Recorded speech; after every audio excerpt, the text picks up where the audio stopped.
Welcome to the Fantasy Fangirls Podcast, where two sisters dive deep into beloved fantasy lore, characters, themes, theories, and more. I'm Lexi, older sister and fantasy lore nerd. And I'm Nicole, younger sister and romantic at heart. And today's the day we begin our journey deep diving the Kindred's Curse saga. Wow, I'm just so excited. I am smiling from ear to ear right now. This is episode 1 of Spark of the Everflame by Penn, where we are covering the prologue through chapter 6. But before we get started, we have a very important spoiler warning for you to please listen closely to. Every episode, including this episode 1, has spoilers for all 3 released books in the Kindred's Curse saga. I'm going to say that one more time. This episode will discuss spoilers for Spark, Glow, and Heat of the Everflame. So, if you do not know why chapter 1 of our entire story is laden with every single Easter egg imaginable, then we cannot stress this enough. Please go finish the series, especially Heat of the Everflame. We will be here when you're done. Next, we at Fantasy Fangirls are adults who say adult things about adult books. In other words, friends, this podcast is rated R. You are all about to see a side of me that you have never seen before.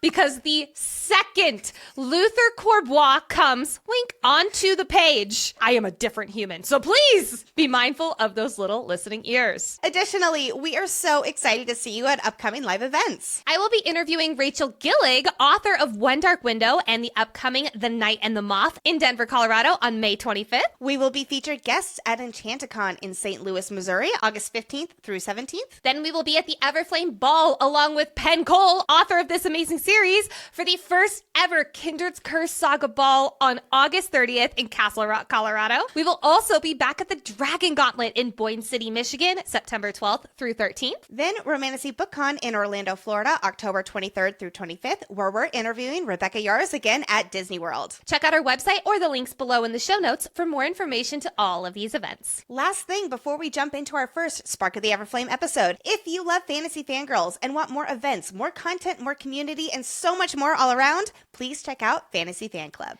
We have 3 membership tiers that you can join. Number 1, The Descended. Yes, we have new names, which includes access to our Boppin' Discord, live Q&As from Lexi and I, a book club, exclusive author interviews, including one with Penn, community events like trivia, promo codes for live events, plus 20% off and access to exclusive merch. That is $6 a month. Or you can join the Royal Family, which includes everything from the Descended level, plus early access to ad-free episodes, our full episode outlines, and special voting privileges. That is $10 a month. And then we have the Crowns Council, which includes everything from the previous 2 tiers, plus behind the scenes content, a welcome gift, giveaways, private Discord channel, and your name shouted out on the podcast. That is for $25 a month. Also, until May 9th, we are running a special. So when you get an annual membership, you get an extra month free. So now you get 3 free months when you sign up for annual for any of the 3 tiers. Join the party at fantasyfangirls.com/fanclub. The link is also in the show notes. And really and truly, from the bottom of our hearts, thank you for supporting us as we've turned this podcast into a dream come true. It's all because of you, and we are so, so appreciative. And now it is time to head into an alley, meet an old woman, and officially become the daughter of the forgotten. I'm so excited. I just got chills. I'm so excited. All right. So every time we start a new book deep dive, we open it with a twofold question. And that is, why do we like this book? And where does this rank in the series for you? One of the reasons I love this series so much is because the world opens up more and more with every single book that you go through in the series. It feels very like Throne of Glass in that sense. And this book is the perfect book 1, especially a book 1 that is very much a prequel, which we talked about with Penn a lot in our intro episode. It is all about the life before everything changes for DM. We're introduced to the Guardians, and the Descended are very much this mysterious other. I will say, this is ranked last on my series ranking. Me too. For all the same reasons, yes. But I think I speak for both of us. It doesn't mean we don't like this book just because it's ranked last. In my opinion, this is the perfect prequel. And without it, I truly do not feel like Glow or Heat would have the impact they do for us understanding Diem, her choices, especially when it comes to Henry. Not to mention understanding the Guardians, which we will, oh my God, I cannot wait to talk about them throughout this deep dive. And it's seeing where Henry is coming from, getting to know Vance when he's not just being a dick, but instead he's Diem's leader in a sense. We also get to know Andre, which makes his death so much more impactful next book. I'm not ready for that episode, oh my God. And of course we get to know the oppression from the mortal side in the heart of Mortal City. This is a book that lays the foundation so that the next two books, and I highly assume Burn too, could be a rich palace on top of that foundation. And because of the depth of politics in book 2 and the Magic World expansion of book 3, I always just gravitate towards those books more. And yes, of course, Luther is in those books more. I'm gonna like them more for that reason. But with all of that said, this is one of my favorite books to reread of the series because of all the information that you get from Heat. And there are just unbelievable amounts of Easter eggs, literally from chapter 1 alone. So even though this is last in my ranking, I still give it 5 stars. It's an easy 5 stars and a fantastic book 1 of a series. Like I said, as much as I love this book, I do rank it last in the series too. It's a testament to this series. Nothing whatsoever wrong with this book. There are parts of Spark that I definitely rank higher than Heat, like the pacing and slow burn tension, but I can't help but be more drawn to the expansion of the realms, magic, and lore that the other two books have. Though this book is exactly what it's supposed to be, and I think it is wonderfully executed as we are right there with Diem living her mortal life and her world begins to shift. I loved learning that Penn originally wrote half of Glow before she realized she needed to show Diem's previous life, relationships, social class, and what makes her her. How Diem was raised is such a driving force for her character. So I absolutely love that Penn dedicated the first book to her previous life so we can truly be on this full journey with Diem. The story immediately pulls you in with the mystery of her mom missing and what the disguised Umbros Queen says, leaving us with so many Easter eggs and really just drawing you in, being like, oh my gosh, what happens next? I think it's important for us to experience the dynamic with Henry and feel the incompatibility despite the cling to familiarity in the midst of change. Like, you can even feel the tension between them before it's revealed that she's descended. Major air quotes with that we will talk about it later. We're exposed to the injustices of the descended and the poor living conditions for the mortals. It just fuels us to seek change right there alongside Diem. But then we have to face the consequences, which is a theme that will be way more far-reaching as the series continues. Even with these heavier themes that I really love how Penn elaborated on all of that in our intro episode. Spark is an easy read and feels very YA, young adult. Honestly, it's not until the second half of Heat that it bumps it up to new adult. You all know what I'm talking about. There's a certain playfulness to the character dialogue. The slow burn is deliciously slow, and the world building is unique but not dense or confusing.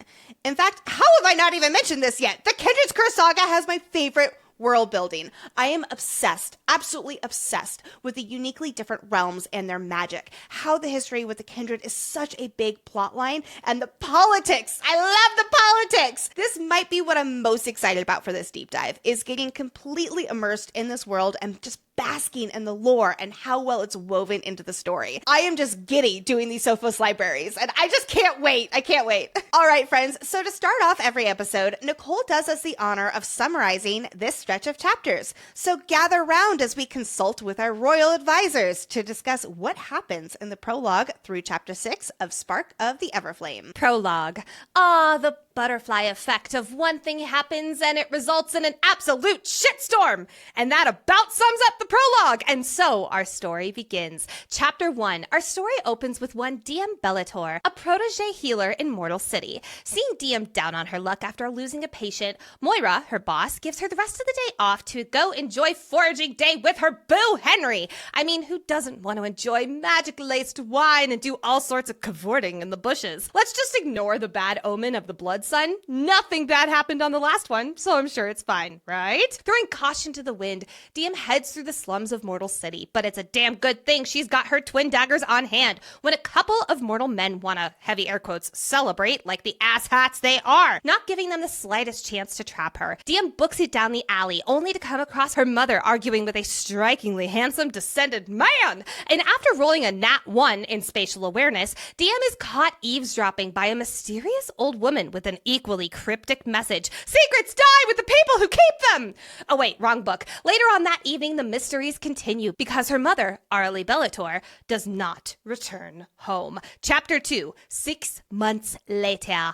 What better way to start the morning off than a lecture from your stepfather about not taking your vitamins? Did I mention also Orly still hasn't returned home yet? After making plans to chuck the offensive flame root in the sacred sea, DM rushes out the door only to be teased by her little brother Teller. Poor girl cannot catch a break. That is not the last time I will say that in this deep dive. While walking Teller to school, the Bellator siblings bond over how poorly informed DM is about, well, everything Descended, but mainly about how the hell she didn't know the king is dying and her mother was the one treating him. The healers might not gossip, but Teller certainly does. Word on the street is that the betting pool is leaning hard towards Prince Luther Corbois as the future king. Chapter 3.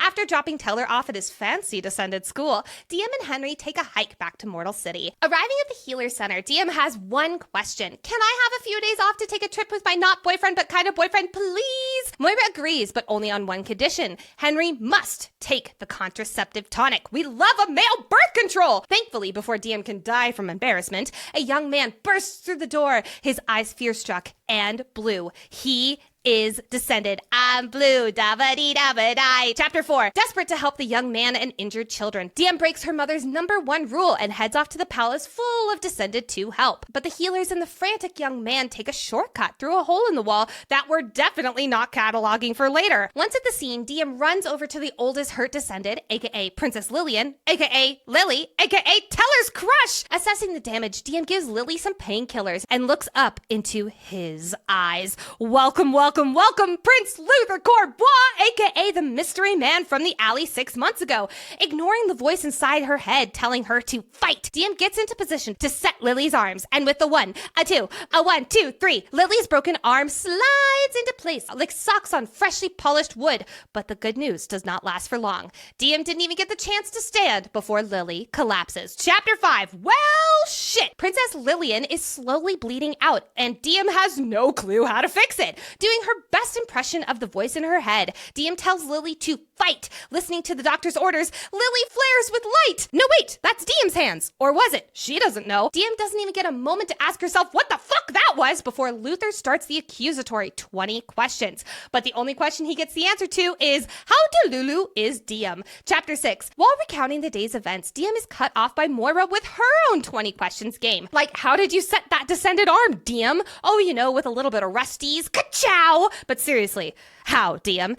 Don't worry about it. Subject change. DM informs Moira that from now on, DM will be taking over her mother's duties at the palace, and there is nothing she can do about it. Later at dinner, while pretending to eat her meal, DM rethinks everything she thought she knew about her mother, or really everything she thought she knew in general. Furious with feeling lied to her whole life, DM makes her way to the edge of the sacred sea under the cover of darkness with all the flame root powder in the house, and one by one, she yeets them into the water. It is time to reach for our foraging magic and unravel key insights, character analysis, lore, foreshadowing, theories, and oh, so much more. Before we even get into the prologue, or chapter 1, we have to kick it off with the dedication for this book, which goes as follows. Quote, for anyone who has ever been told their spark shouldn't burn so bright, and for all the people who loved them precisely because it did. Oh, like many books, this dedication speaks directly to the protagonist and what they're going through in the following pages, and also the reader who can see themselves told throughout the story. For DM, her whole life has basically been a lie to keep her from realizing that she's different. Not just Descended, but something far greater that we're going to talk about a lot throughout the next few weeks. Was this lie with good intentions from Orly? Yes, she wanted to keep her daughter safe. That's going to be quite the gray area we're going to be going through. But by doing so, DM's own spark was also not able to burn as bright through her powers, but also through not being connected to her emotions, herself, her history, everything under the sun, under the blood sun. But for us readers, there's also this connection to ourselves. We might feel that there's this fire within us that is ignited, especially when we read stories like this. But through many of our own life experiences, it might feel like we've been taken down a peg, whether it's from family or an ex-partner or bullies or strangers on the internet or even our own gosh darn thoughts. But dedications like this are the reminders for us that we are the ones who allow our own spark to shine. So many of us have felt like we have to fit into a specific box to be accepted and loved. And by trying to assimilate, we lose our passion and feel disconnected from our own selves. But when we let our spark shine bright, when we embrace our quirks and passions and living out of the box the way we're meant to be, we're able to truly be ourselves and feel comfortable in our own skin. I know you and I have felt that way a lot with the pre-Fantasy Fangirls life, and then now, like, this feels like this spark is finally shining. But then there's also those people who love us because our unique spark, and they're here to help us shine brighter, among many other things, much how Luther does for Diem, along with the rest of her found family. In addition to the philosophical meaning behind this dedication, we also get a few mentions of spark, even just in chapter 1. Most notably, Diem mentions how she has a spark lit from within her in the form of a need for justice, bringing it right back to her recognizing her own fire to make the realm a more equal place. It perfectly sets us up for this story and what she's about to experience, especially in Glow and Heat. Absolutely. And then the prologue immediately pulls us readers in as it creates an air of mystery around this epic story. It reflects on the butterfly effect and how if a seemingly small action had gone differently, then it wouldn't have, quote, set off a chain of reactions so unexpected, so far-reaching, that even the gods themselves could not predict the consequences that would later come to pass. First of all, I love how the gods are brought into this, especially with chapter 1, when we get Umbro saying, quote, the kindred are done waiting, and this day that her mother disappears is a foraging day with a blood sun. That all ties back to the gods and the role that this greater power could have in our story. This prologue also relieves that many lives will be lost, leaving us to wonder what these unexpected and far-reaching chain of reactions can possibly be. It's such a simple but powerful way to introduce the series and promise quite the journey. It also makes me very nervous because I feel like a lot of those lives lost we have not seen yet. Yes, many Umbros lives were lost in Heat, but there's that scene that her and Luther keep seeing of like many dead bodies on a battlefield that we have not come across yet. That makes me nervous. But in this prologue, I love when a story tastefully breaks the fourth wall. And at the end of the prologue, it says, quote, and so it's there that my story begins. I get chills every time that kind of language is brought into a story and done really well. Absolutely. And then the way it leads right into chapter 1, the exact day of her mother's disappearance, because as the prologue states, it's indeed when the story begins. So let's dive into the setup of when and where the series opens and how Diem's life-altering, world-shattering story begins. It's Foraging Day, we're in Mortal City, and in the POV of a young healer named Diem Bellator. I think it was so smart of Penn to introduce us to the story, characters, and world by the day being a holiday. We get a peek into what Foraging Day means and how it's connected to the magic of this world. Stay tuned for today's Sofos Library. I'm so excited. It clearly represents the division between the two class systems in this world, mortals and descended. This holiday is supposed to be a celebration of the magic and non-magical people coming together, but in actuality, it is a reminder to the mortals of their lower status in this world. After all, the original Foraging Day was the day that control of the mortals' world passed to the descendants by way of inheritance. Quote, one of the many gifts bequeathed by their divine ancestors. Diem goes on to think how their mortal ancestors haven't been quite so generous to them. When we asked Penn if there are any Easter eggs in chapter 1 that no one has picked up on yet, she said yes, and it has to do with gifts. Could this be what she's referring to? Later in Spark, when Lumnos is speaking through King Ulthur, she will say, quote, give him our gift, daughter of the forgotten. When the end has come and the blood has spilled, give our gift to my faithful heir and tell him this is my command. And then later on in Heat, Luther says this about the Everflame, quote, the mortal leaders gave the island to the kindred as a gift. That's why depictions of the Everflame weren't banned before the war. It was meant to be a symbol of the mortals' willing submission to descended rule.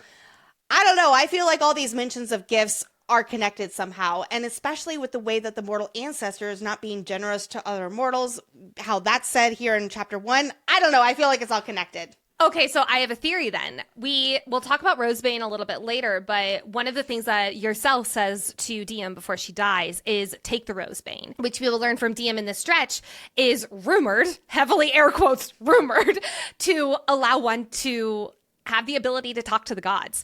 Do you think that Diem's going to have a conversation with Lumnos and learn officially what this gift is? Yes. I don't even think it's just Lumnos. I think it's all of the kindred that she's speaking to. Yes. Reflecting on Foraging Day, Moira says, quote, they go out of their way to shut us out. Though this isn't out of the norm at all for the Descended to do to the mortals, this really is helping shape our perception of the division between these two people. It's like the Descended believe that they're giving them, I'll call it an offering, in the form of this happy juice, which is unlimited magical wine, that should be, it's enough for, the mortals to go off and do their thing while the Descended have their balls with their staggering wealth on display in every direction. Meanwhile, that wine offering for the mortals actually leaves women having to be extra careful because of all the stupidly drunk men. Do the Descended know about this extra danger they've released? Probably not. I would actually argue definitely not, especially because patrol and the Descended guards are vacant today. It just goes to show how the Descended, for the most part, have no wish to understand the issues at play. It's like, you have your happy juice, so you should be fine. Like, let us go play. Yes, exactly. And if, the mortals were to be like, hey, that's not so helpful for us, the Descended would blame them and be like, well, we did our part, so this is on you. Like, that's the mortals' problem. The holiday is supposed to be for both Descended and mortals. And this is the Descendants' way of helping the mortals celebrate. It's brilliant how we see this animosity toward the Descended and their holiday play out through DM's interactions with different people here in Mortal City. How she says to Moira that Foraging Day is bad enough without this blood sun, and they anticipate more patients at the Healer's Center, with today being the most raucous holiday. Plus, women are literally shutting themselves up in their homes to avoid the drunk assholes. Going right back to what Nicole was just saying, this gifted magic wine does more harm than good for these people in Mortal City. This us versus them theme is so much bigger than just being present on Foraging Day. It's one of, in fact, the biggest themes in this story that will be a driving force for so much of the conflict, especially when it comes to Henry and the rest of the Guardians. Long ago, the Kindred came to Amarian, and many of the humans treated them like gods when they let their magic loose. But the Kindred fell in love with mortals and had half-mortal, half-kindred children, who became the Descended. As we will learn when we're in Umbros and Heat, no matter how many humans are bred into a Descended line, the Kindred magic always overpowers everything else, which, by the way, feels like a huge Easter egg for DM, but we'll get to that later. So these Descended generations later still have this Kindred's blood in their veins, which makes them believe they are superior to the mortals. And now, thousands of years after the Kindred fell in love with mortals and believed their two people would live happily ever after, that superiority is on stark display in every facet of this society. These Descended have staggering wealth. They have magic, more time to be alive on the planet. They have more unrestricted education, and just more all around. We will get into the Descendants' own caste system that they have in place when we get to Glow. But right now, it feels very much like they are on a pedestal and the humans are left to survive for themselves. Speaking of, from the mortal POV, there are these wealthy beyond belief Descended down the road who have created laws and societal structure that keep mortals in their place in perpetuity. They have less education. It's very difficult, if not close to impossible, for them to break out of their poverty cycles. They have to pay taxes to the Descended, money that goes directly towards the lavish lifestyle that the Descended live, especially the Corbois. Also, many mortals find it unfair because it was the Kindred who came to this world, and they just took over because they could, when it was the mortals here first. The mortals had rich cultures and cities before the Kindred arrived, and now all of it has been wiped away because they're deemed inferior by the Descended. And the Descended see the mortals as short life flies who they can squash at their leisure, killing them in the streets, whether it's from starvation or because the Descended guards just feel like it. We see that with Henry witnessing Eamon just barrel over a child and kill him without even looking back. This book even opens with a young person who was murdered for stealing food out of starvation. And yet just down the road, when DM is at the palace later on in the stretch, she notices that food is just laid out on tables and it's basically untouched. Which, going back to Mortal City, it's quite the odd name because it's not very urban, to say the least. Instead, this town is a collection of crumbling brick buildings and tin roofs. As DM notes, it's more of a slum than a city. The mortals have little resources and work with what they have, like often needing to hunt and scavenge to put food on their tables. So many people die of starvation and preventable poor conditions. Preventable is a lot of the heavy lifting of that sentence, yes. The Descended required all the mortal settlements to be named the same, Mortal City. I think Umbros is the only exception since it's a big melting pot, and we never get any mention of there being a mortal city in Umbros. Previously, before the Kindred arrived, each mortal city had meaningful names of their own. Quote, names of great chieftains and monarchs, mighty clans or beloved figures, the old gods we once turned to for salvation. So I have a question for you. Do you think that by the end of the series, each mortal city will have restored its name to, I'll call it the old times? Maybe a few. These historical records will have to be recovered from the very few places they now exist to even know what the names would be. Because DM has a key to Umbros. Exactly. The Umbros library, yeah. I could see that. I could too. I hope so. I hope so a lot. Then there's our introduction to DM Bellator, a 20-year-old mortal healer who is willing to take on any call, no matter how dangerous or unsavory, who can hold her own against violent men in an alley, and whose mother has forbidden her to interact with the Descended in any way, shape, or form.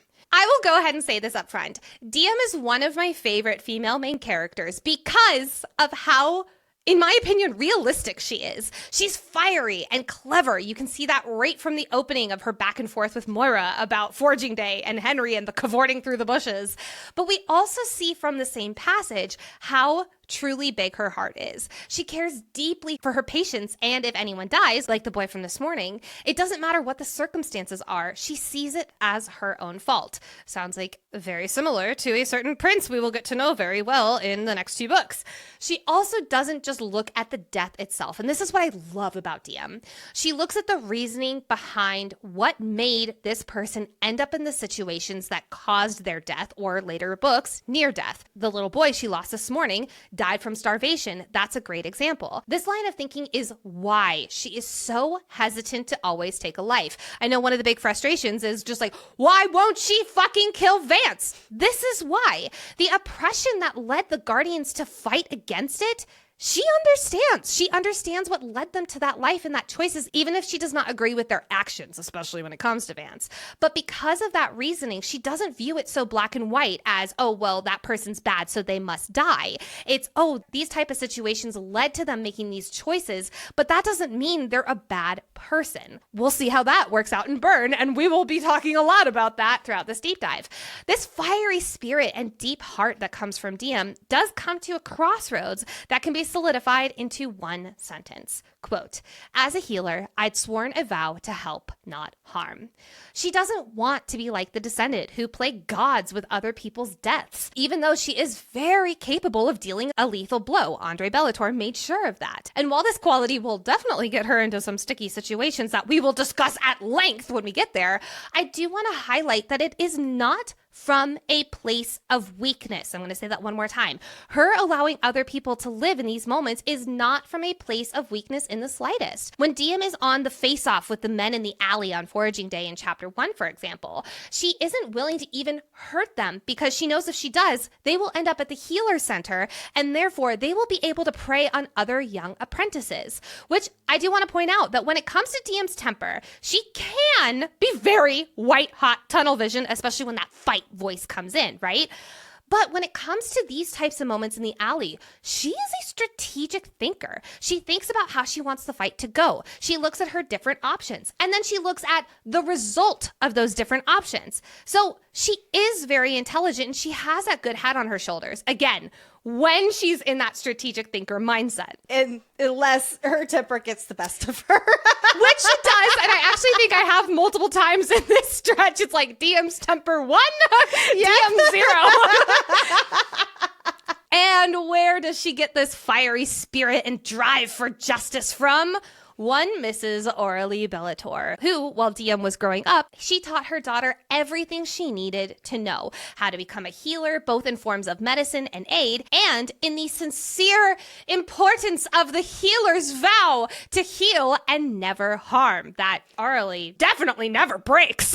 Her mother also taught DM how to use her voice and have courage to speak her mind and hold strong to her values. Yeah. DM is a very confident individual, and a lot of that is reflective of how her mother brought her up. Aurelie is the healer in Lunos Mortal City, and it's one of the reasons that DM rose through the healer's ranks so quickly. DM became a full healer at the age of 14, which is the age of adulthood for the mortals. DM idolizes her mother and holds herself to a standard consistently asking, what would Aurelie do? Thinking Major emphasis on that word, thinking that's the only side of Orly.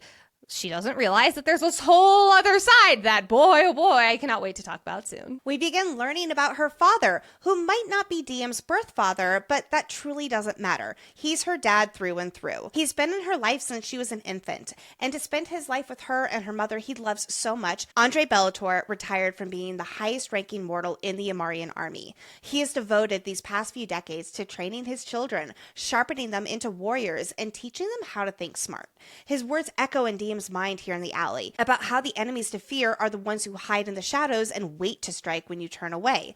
And he has certainly taught her how to defend herself, take advantage of her strengths, and fight smart. But here's the thing about DM. When she was 10 years old, her brown eyes turned gray and her auburn hair turned white. No one else has eyes like her, though she's sometimes mistaken as a descendant. Since Lumnos descended all have blue eyes, it can be interpreted as like that blue-gray that we will see with somebody else, that she is actually a Lumnos descendant. This strange phenomenon is explained away by a childhood illness. It's a practice phrase when the question inevitably comes up. But it won't be until Glow that we find out who else does have gray eyes in this world. And then not until Heat for why she might have been born with mortal brown eyes. And there's still mystery around it as we head into Burn. Today's Blood Sun is a nod to DM's uniqueness. Chosen one trope, I see you, with how the last one was 2 decades ago on the day of DM's birth. At dawn today, a thick haze hung in the sky and bathed the city in an eerie scarlet glow. Then as it keeps rising throughout the day, it's like it's scorching, quote, hotter, thicker, angrier. Angrier? Like the kindred are angry because, as we learn, they're done waiting? In the old mortal religions, a blood sun is a bad omen and a warning from the gods. The blood war from hundreds of years ago was partially called that because there was a blood sun on the morning the war began. So I have a quick theory. We know that Ophiuchi, DM's birth father, was imprisoned around the blood war, but we don't have a confirmation of when during the blood war.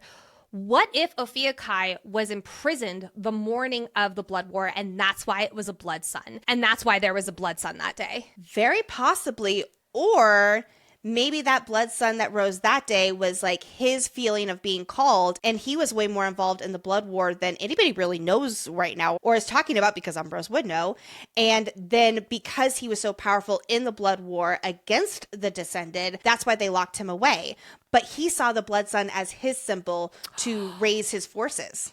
Okay, I like that too. I like that too a lot. And then there was a blood sun at dawn when Orly was about to give birth to DM on Kareel 20 years ago. She thought it might be a sign that if she made the wrong choice, she might lose her baby. So because of that blood sun and what Orly thought it symbolized, she went back to Ophiuchi in his cell so that she could give birth. We even get a glimpse into how DM's brother Teller has always teased her for being born on the day of a blood sun. Quote, even the gods knew you would be a pain in the ass. I am 100% in the camp that this is a nod to what we learned from the Sofos Library in Heat, that DM reads, quote, pregnant mothers would risk their lives to travel the sea once labor began, believing a child born on the Everflame's blessed soil would be imbued with its sacred power of life. This is, by the way, the soil of Kareel. Yes! So I would 100% believe it's because, oh my God, there is a child basically of the Everflame being born on Kareel. That's why there's a blood sun.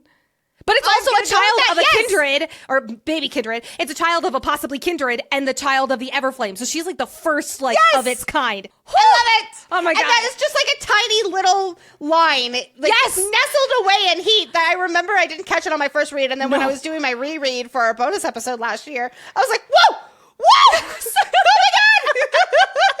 So that blood sun on DM's birth could literally have been a message from the old gods that there is officially a daughter of both the Everflame power and the Kindred's power being born. And, you know, she's, I don't think a bad omen necessarily, but like I think it's definitely this woman's gonna change the world. Then of course we have the blood sun this morning, which is where our story begins. There are many reasons for this particular blood sun. It's the day DM learns about, you know, she's the daughter of the Forgotten. It's the day she learns that her father is a survivor and alive, and of course the prophecy that we're about to dissect line by line. Which, pause, I wonder if your cell saw the blood sun in Umbros that morning, and that's how she knew today's the day I need to go talk to the daughter of the Forgotten. That's what I was thinking too. Though I will say it's also possible she knew this forging day would be symbolic from Father Ambrose, since he has been talking to her about DM. That's true. That's true. Because she had to do her own behind the scenes things to get her blood vial to Oh, Koreal that's and true. all of that. So, I mean, I'm not saying it's definitely possible. This Ambrose Queen, I do not underestimate her whatsoever. No. So, yeah. Oh, gone too soon. Now, this is also the day that the seed is planted for DM to stop taking the flame root, which allows her powers to officially come to the surface and therefore her become queen. But I'm actually going to throw a wrench in this because I believe there's another reason this blood sun is today. Because what if the blood sun is only partly for DM? But what if it's primarily for Orally? Which, pause, that would mean possibly the hundreds of year old blood sun was maybe for Ophiuchi. This one is for Orally, and the middle one was for it was for the daughter of both of them, which I kind of love. So I like that too. Although I will say too, the blood sun, while I was wondering about it being like Ophiuchi, seeing that as his calling, also the mortals. It is so ingrained in the mortals' old religion too, that they saw it as a sign as well. True. Very true. So we know that the blood sun is a bad omen from the old gods, which are part of the mortal religion of the Everflame. There are multiple moments throughout this deep dive, specifically in Heat of the Everflame, where we get comparisons between this mysterious man leaning against the Everflame tree with vibrant red hair, to which Luther says, quote, "With hair like that, he must be related to your mother," leading Lexi and I here to believe that Orally is somehow a descendant from this mysterious man who is somehow tied with the Everflame. We don't know the answer to that yet. So with all of this said, what if the blood sun is an omen for Orally just as much as it is for DM? This is the day that Orally goes to the island of Koreal to start this chain of events that never could have been foretold. I love that line of thinking, and it embodies what the prologue sets up. On the day of her mother's disappearance, a crazy chain of reactions begin, spearheaded by DM. DM finds herself in Paradise Row after escaping 2 men with dangerous intentions and running from 4 more with the help of a lady of the night, because girl power! Paradise Row is the seediest place in Mortal City, where you can chase any manner of sin. But DM's familiar with this part of the village because of her frequent stops here working as a healer. But then someone catches DM's attention. Her mother is in the crowd. This in and of itself is nothing surprising, since her mother also treats patients in Paradise Row. But what is surprising is the person she is with. The man is a proud-looking demigod with clothes of the finest material, namely a floor-length overcoat edged in embroidery and gold threading. His muscles, oh, those muscles, he has them in abundance. His raven black hair is pulled low and tight at his nape. A scar slashes down his olive skin face over his cold, emotionless eyes. His blue, gray, emotionless eyes. He is a descendant. Humans of the internet, our first introduction to His Royal Highness, Lord Luther Corbois, most honorable keeper of the laws, warden of the light, high general of the guard, esteemed member of the Crown Council, personal advisor to the crown and prince of Lumnos, realm of light and shadow, and my husband. I feel so complete right now. You know what? I take back what I said earlier. I think I'm actually most excited for this deep dive to see you with your #1 book boyfriend. I'm a giddy little schoolgirl right now. I'm so excited. I love it. That was me with Cassian in Silver Flames. Now, while I might be just kicking my feet up in the air, Orally certainly is not. Because for now, all we know about Luther is that he is a mysterious bad descendant, which pretty much sums up all of the descendant as far as DM's concerned, even though something stirs inside DM at the sound of his low and deep voice, quote, like a yawning dragon emerging from slumber. Ah! Can't fool us! We've got the MMC here, folks! The fact that she sees him and thinks about a dragon just solidifies my love for this man even more. Oh my god. This meeting appears to be going in any direction but friendly, with this descendant towering over DM's mother, almost like it's a weapon to use against her. And we know whatever Orally just asked him, it is, quote, out of the question. Yes, because we will learn later, she asked him to sneak her onto Koreal, and she wanted time to harvest this large supply. That's at least the story she told Luther. Nope, she's actually wanting to go to Koreal so that she can plant bombs for a guardian attack on the crowns.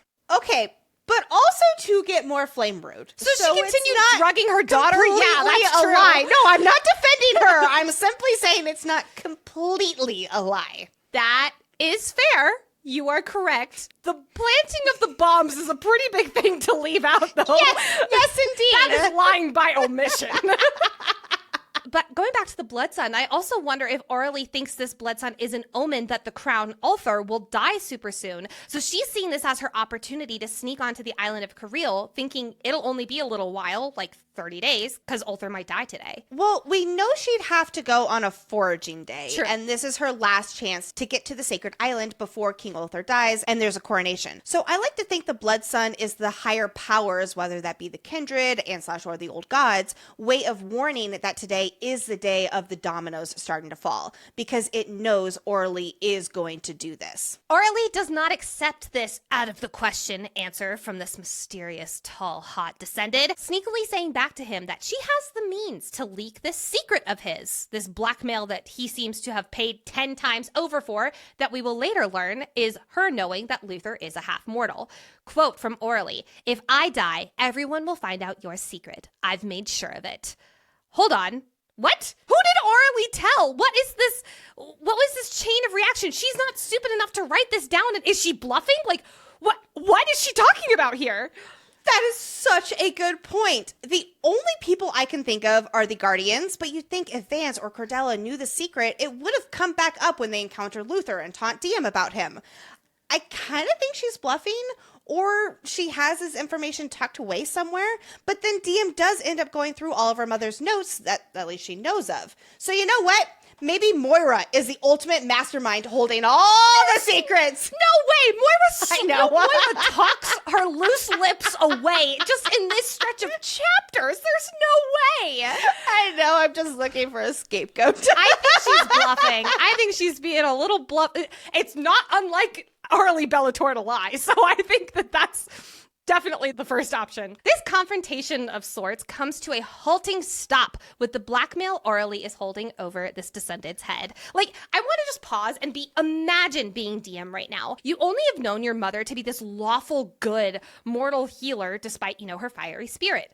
And here she's seeing her mother in an alley blackmailing a descendant and not backing down. Like, I would be like, who are you? I really can't blame DM for thinking that Luther is involved in her mother's disappearance. No! Because he looks so guilty here. Yes.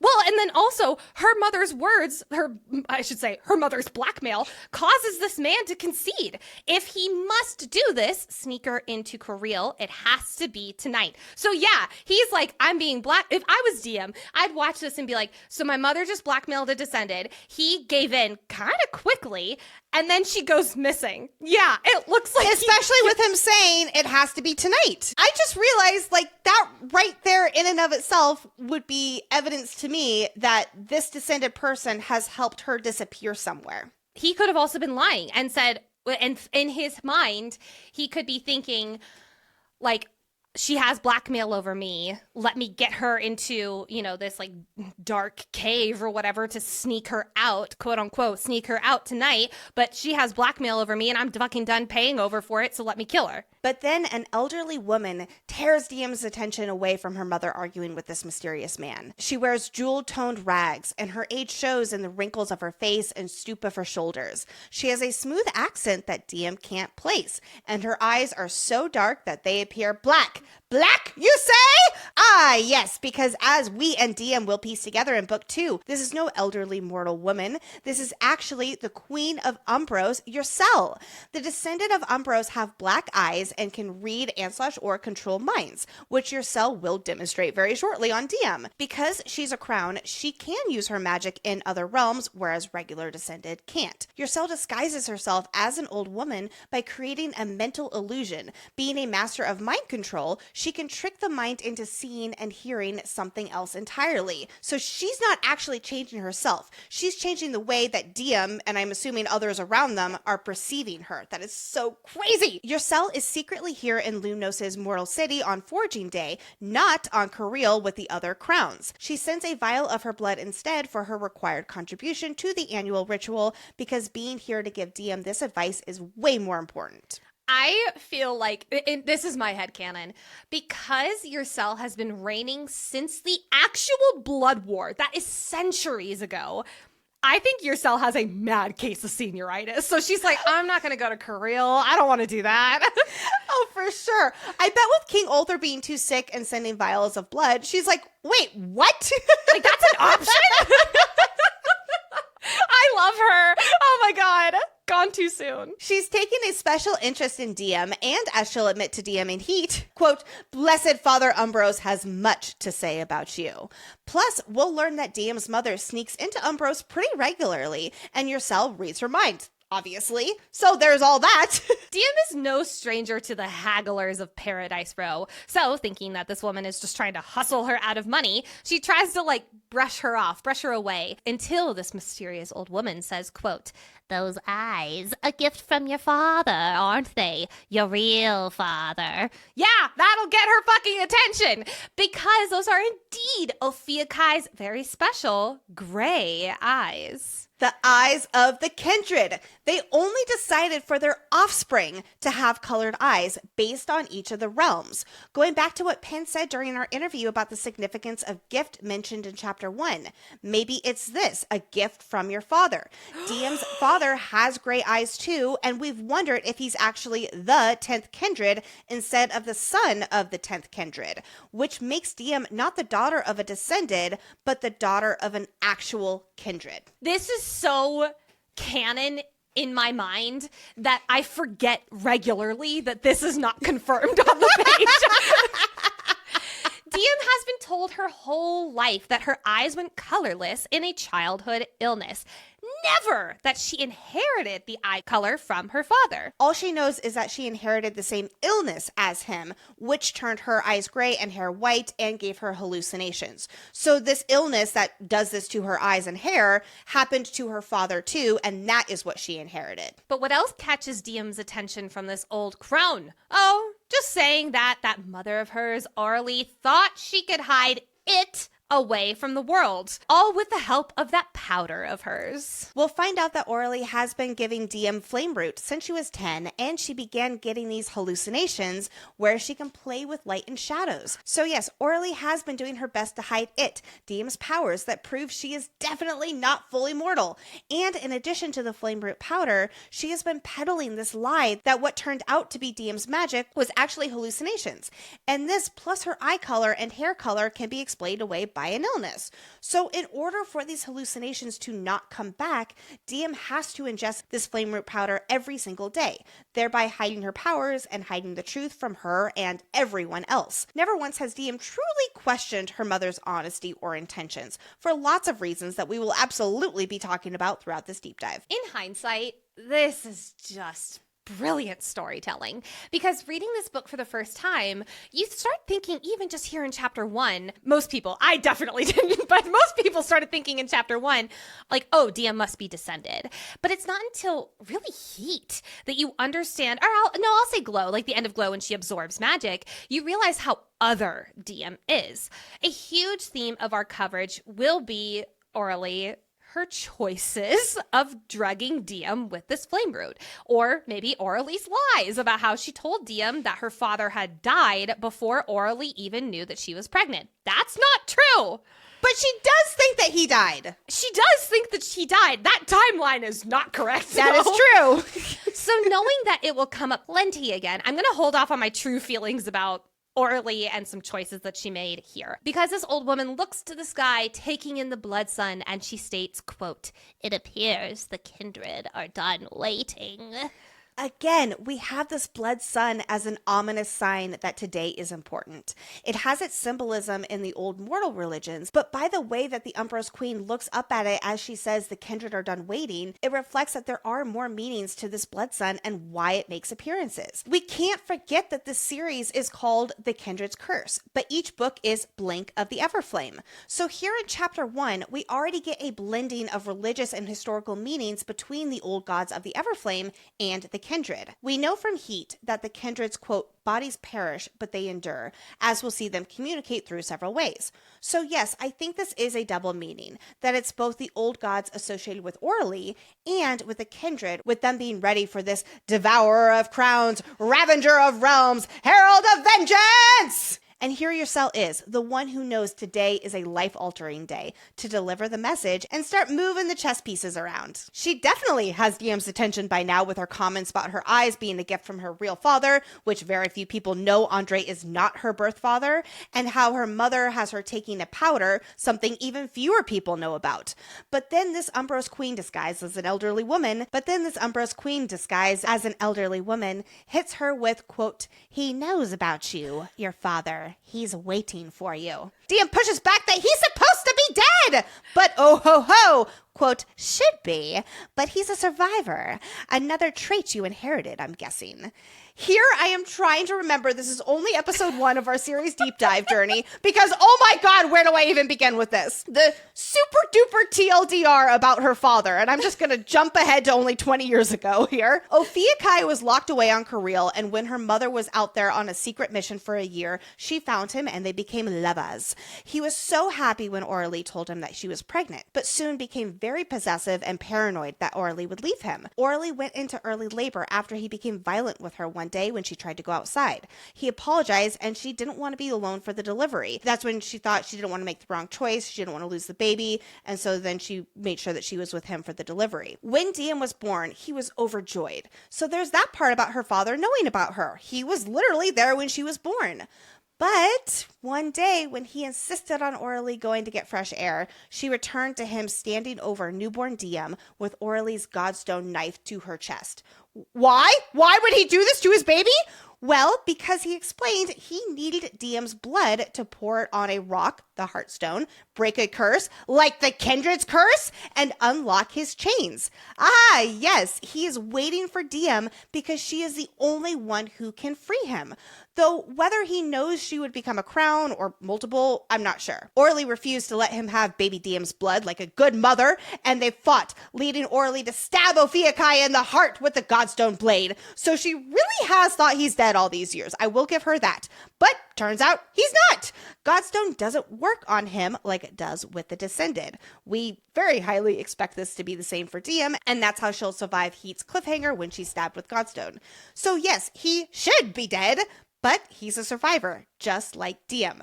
They're not like the Descended. They are so different. The Umbros Queen / old woman goes on to say how DM is so easy to read and control in this sad state. With her drugged up on flame root, she is powerless and completely unaware of what she's capable of. And of course, the Umbros Queen has the power of reading minds and telepathy, and she can control people, which she demonstrates all of these abilities on DM. Unsurprisingly, this absolutely horrifies DM. She has never been in a position like this or had magic used on her. She's not even putting 2 and 2 together that this person must be Descended and from Umbros. That's such a foreign thought to DM. To add to this crazy list of things this elderly woman is saying to DM, she calls her, quote, daughter of the forgotten. Later in Heat, we will learn that there is a spot in the Montios section of the realm that is called the Forgotten Lands. This is the land that Omnos, maybe / Ophiuchi, ruled over. But when Omnos reportedly died several years after the original foraging, the remaining 9 kindred recast the spell and allocated that land to Montios. Plus, the 10th kindred is literally forgotten to history. So I guess it's not really reportedly died, it's more of just through the rumor mill among the Sofos crowns.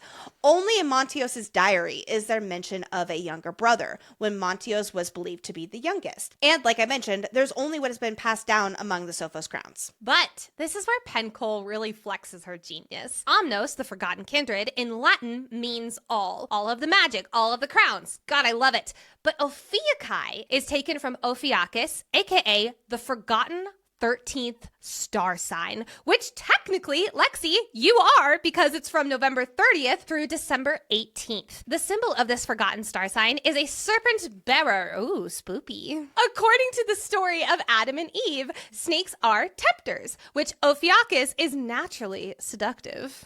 The disguised Umbros queen goes on to tell Diem to stop running from who she is and to stop hiding. Quote, stop taking that cursed flame root powder.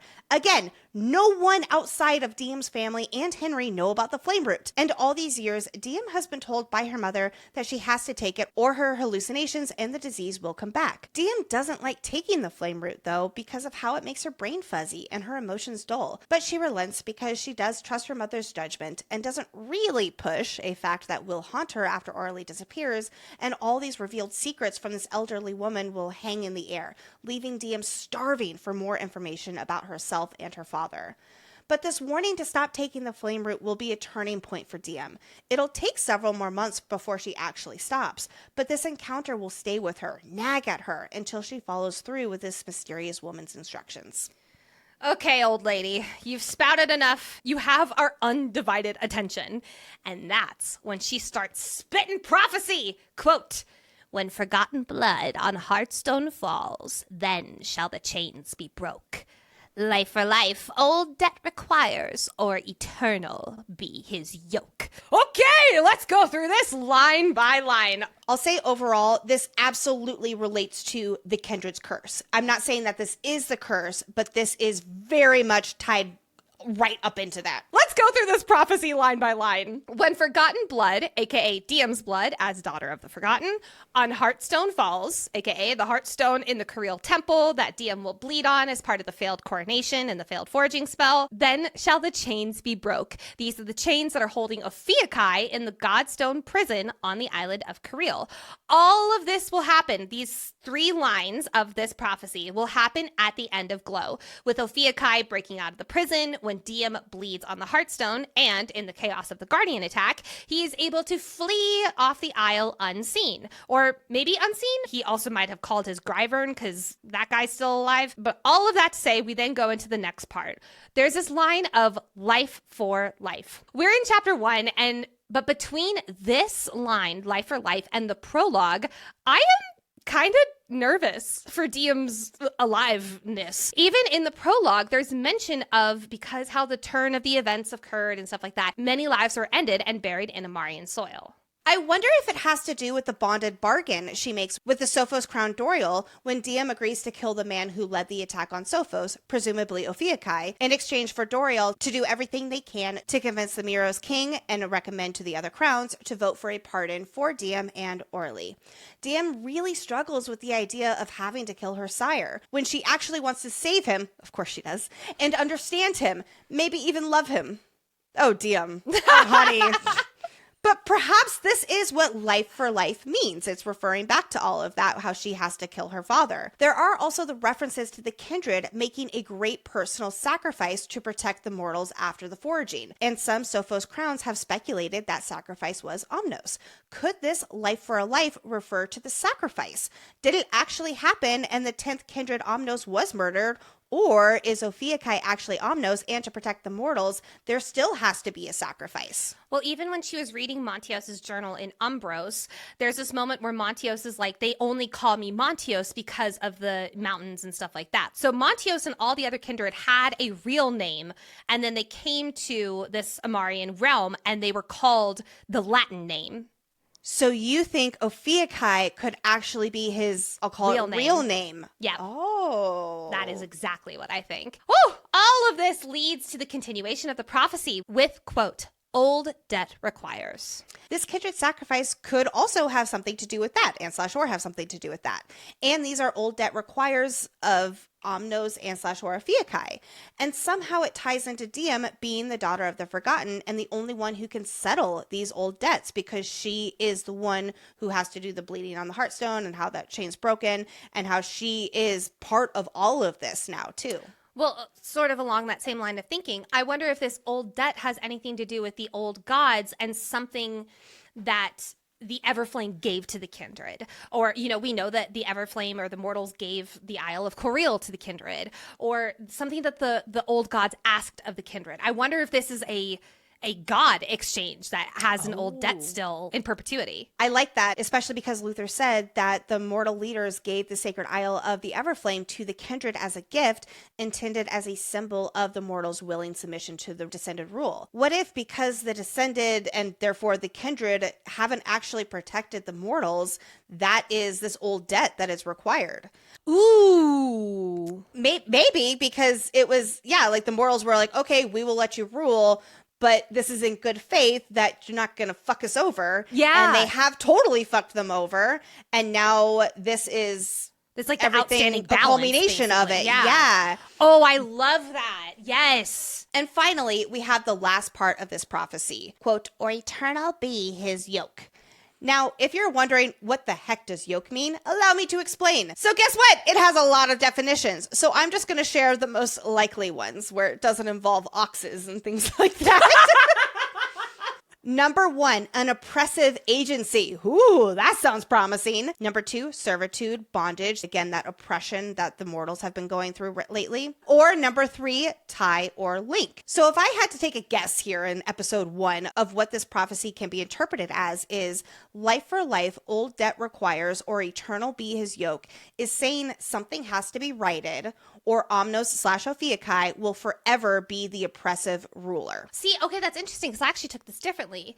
I think it's like life for life, like you're saying with that deal with Doriel, she has to kill her father or he's trying to kill her, something like that. Old debt requires, there is some kind of outstanding debt that we don't know about, or eternal be his imprisonment. That's how I'm taking it. Like his imprisonment will be eternal unless these things are fulfilled. So maybe that's the curse. It's the curse of Ophiuchi. But then that doesn't make sense with the first part of it then, with how his chains are broken. So it's like he has been freed from his prison and now he's going and destroying the world. And unless they can stop him, then he's going to overrule and be the all-powerful ruler. Okay. Maybe. Yeah, you never know. It's a prophecy. I don't know. It's a prophecy. like the Queen of Umbro says, it's like prophecies can be interpreted in so many different ways. Helpful, Earcell. And you know what else is helpful? She goes on to continue say, blessed fortune, DM. I hope it's not your last one. That's ominous, my girl.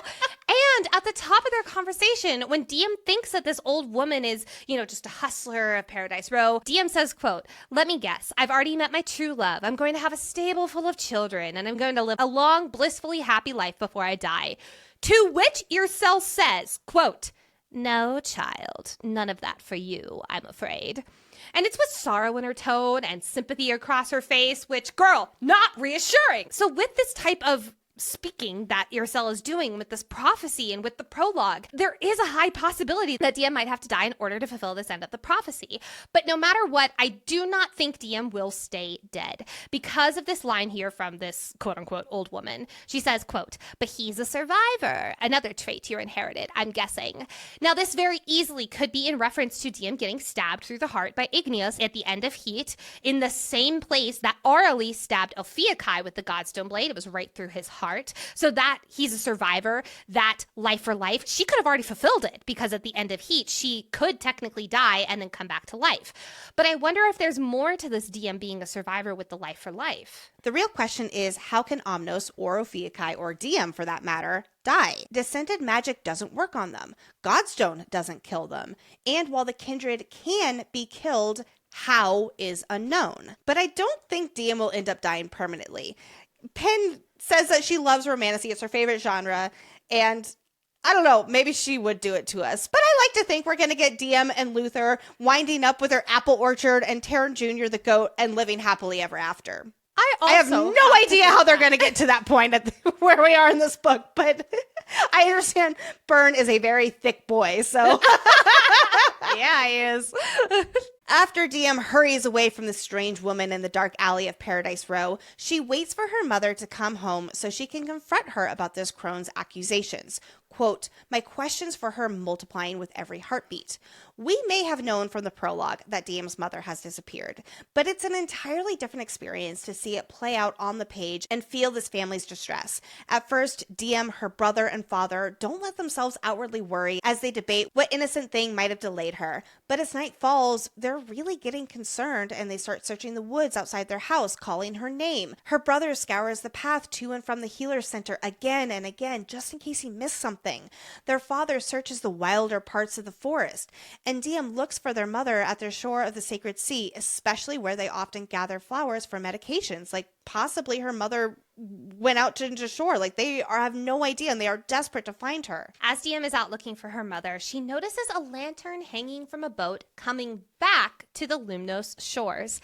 Yes, this is the boat that Orly was on when Luther took her to Kareel so that he could deliver a vial of Ulther's blood for the foraging magic, and Orly snuck off.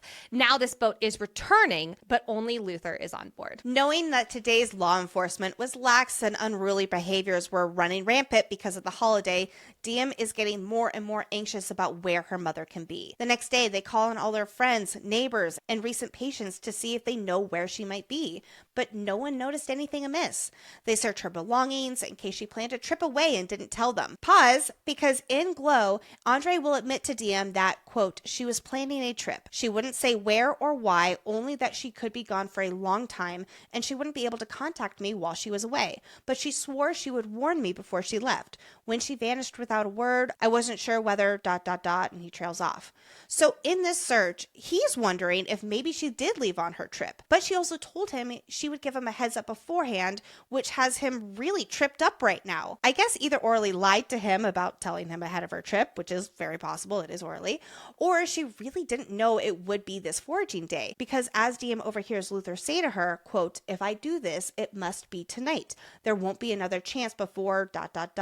and while DM doesn't hear it, we can gather he finishes with before the king dies. Though I don't know, from their conversation, it definitely feels like she's convincing Luther to take her because she knows it has to be this foraging day. So maybe she thought she would have a chance to tell Andre she's leaving after she gets Luther on board, but she didn't have a chance before leaving with Luther? Maybe? I want to say that is the case because her lying to Andre doesn't feel right. Like, they definitely omit information with each other that we will talk very much about in Glow. Yeah, I don't think she would outright lie to her husband. I agree, yeah. In any case, there is no sign of Orly, dead or alive. And the days turn into weeks, and the weeks turn into months. And oh boy, her disappearance and DM subsequently not taking the flame route is indeed where DM's story begins. And that, friends, is only chapter 1! But now it's time to do a time jump. It's 6 months later, and basically everything's changed. But at the same time, outwardly, not really. Cool, we're all caught up. Great. Chapter 1 was so important, not only for the info and the mystery we got around Orly going missing, quote unquote, but it laid the groundwork of what a normal DM is like, at least in her head. Because honestly, we don't really see a normal DM again in this entire series. She was more carefree, easy to lean towards a joke, and her values felt very clear. She had clear role models to follow. She trusted people close to her and lived in her own version of quite the bubble. But then she saw her mother talking to the descended, and of course this old lady spitting prophecy at her, bringing up things that not even DM knew the truth about. And now we see what this new, air quotes, normal looks like after 6 months of the dust settling, or just more like stewing is really the better term. So here we are 6 months later, opening chapter 2 with DM being accused by her father, Andre, of, why is the flame root in my fishing box that I haven't opened in 10 days? DM? Well, since that day in the alley with the old woman who told her to stop taking that cursed flame root powder, her words have really been hovering in the back of DM's mind. So finally, about a month ago, so 5 months into this strange encounter, DM stopped taking her daily dose because she was fed up, feeling like her emotions were dull and her brain was fuzzy. On a more subconscious level, the flame root was an obligation linked to her mother. Orly made her take it, and now Orly's not here anymore. So there's a sense of who can stop DM now from taking it?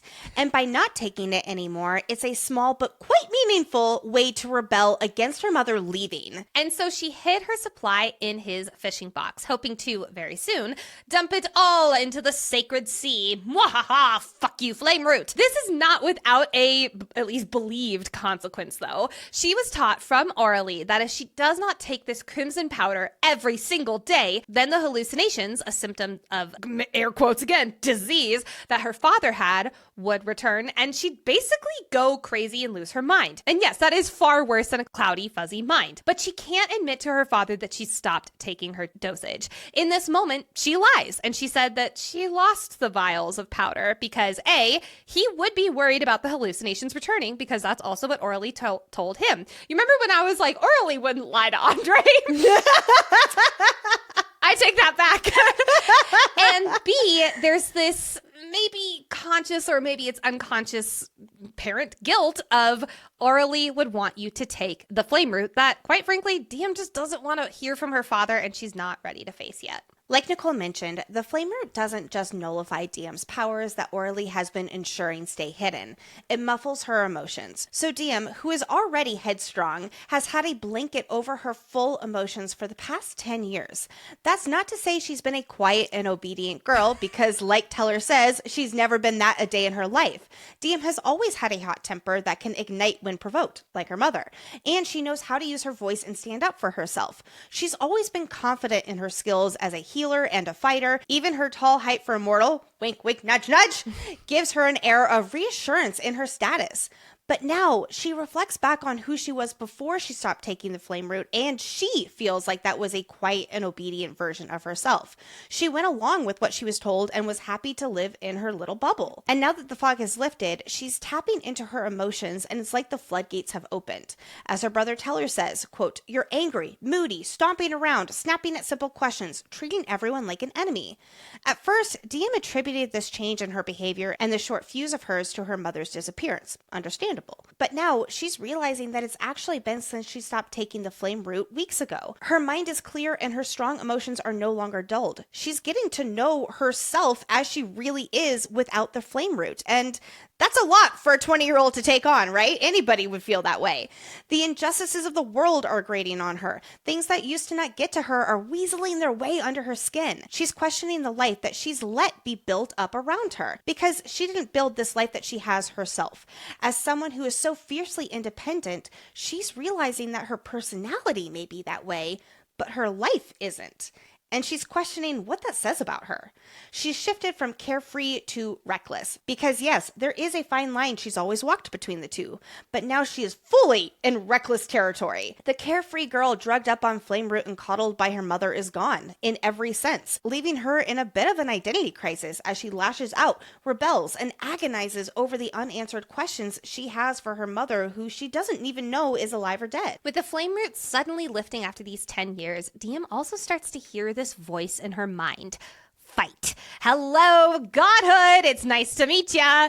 We learn in Glow that in order to tap into your godhood, aka the power within you that is from the kindred, it feeds off of your emotions, at least until you learn to control it more. With DM's emotions no longer being suppressed by the flame root, all of these emotions are now flying to the surface hard and fast. Ayo. But because she never learned how to deal with these intense emotions from ages 10 through 20, which are pretty big emotional years, now anytime her emotions pop up, so does her godhood, because she doesn't know how to deal with them. And the godhood is like, hello emotions, let's fucking go! It's scaring her because of what she feels called to do, which is fight. Like we discussed earlier, she is someone who is trained in fighting and quite frankly relishes in it, but she also doesn't want to harm. And now this voice is urging her to fight and eventually kill and destroy. And it's not only strangers. Her family members are seeing the most charged sides of her. And it's like this voice is telling her to fight those she deeply loves, like it does when we first come across it as readers while she's talking with her father about taking the flame root dosage. That's so interesting, because I was kind of viewing these early chapters as her godhood telling her to fight for herself, like standing up for the fact that she's not taking her flame route, or fight to save Lily, you know? I don't think it's telling her to fight like punch. Like, I think that's kind of one and the same. She is being told to fight back and not be this obedient child as much anymore, even though, yes, Taylor does say you've never been obedient a day in your life. But she kind of has, because she has submitted to her mother's lies about her life. So I think it's this fight. It's that recklessness that you were talking about earlier. It's this ultimate cycle of feeling out of control. But there is one thing outside her family that has her blood boiling at the injustices of the world. These entitled mother-effing descended. Whether it's from gossip around town, Teller's classmates making a snide comment about him, the poverty the descendant have ensured the mortals stay in, or the violence the descended guards evoke on the mortals, she is sick and tired of pretending like she doesn't care about this massive difference in ways of life. Or I'm going to call this DM subtext world. She's sick and tired of not feeling anything and just letting the world pass her by. So stop taking the flame route equals feeling more charged up and righteous about the world and passionate to see it change. I always go back to that line in Glow of what Andre says to DM. Quote, does your anger actually help those people, or does it make you feel righteous while the situation gets worse? Oh gosh, that line has a lot of truth to it. Oh yeah, it's like Shrek. That line's got layers. Yes. It goes right back to this us first them mentality. So many mortals are fueled by anger at the descended. Maybe not to the point where they're joining the Guardians, but they dehumanize the descended because there is so much separation between them, which the descended purposefully made this way. So it's this echo chamber in Mortal City, and especially in the company of Henry, who despises the descended and wants this world to be free of them. Lumnos is one of the more mortal-friendly realms, and this is how they're treated? They're oppressed. They lack basic resources. Then there's the laws against the half-mortals. There's abusive guards, steep, hard-to-pay taxes just to help the descended live their lavish lives. They're not viewed as real people to the descended. And it's not until that spark of injustice 6 months ago on Foraging Day, plus her distrust of the descended talking to her mother the day of her appearance, and now being off the flame route, that DM gets her own wake-up call about how fucked up all this is. But because of her parents, more specifically Arlie, it has been very world pass her by for her life up until now. Her father was a respected officer in Fortos, and while most descended didn't really look twice, it did help his status immensely among the mortals. And then there's her mother, Orly, who kept DM sheltered away from the descended all her life, not letting her know how to heal them, not letting her take descended patients, which to that point soon, when DM sees the descended boy for the first time, she is shocked. His skin feels warm. He feels normal rather than this cold, heartless thing that she's always thought to believe. DM didn't go to school because of stomach aches on the days where the descended lessons were taught, even though those descended lessons were very few and far between. Her mother didn't even let her know that Arlie was the descended palace healer, and she was personally healing the king, which now that position is being held by Moira 6 months later. But Moira is a little more loose-lipped when it comes to sharing stories of the descended, and DM absorbs these stories like mad, which I wonder if her craving to absorb them is almost that subconscious part of DM that is trying to grasp onto any information she possibly can so she can feel more connected to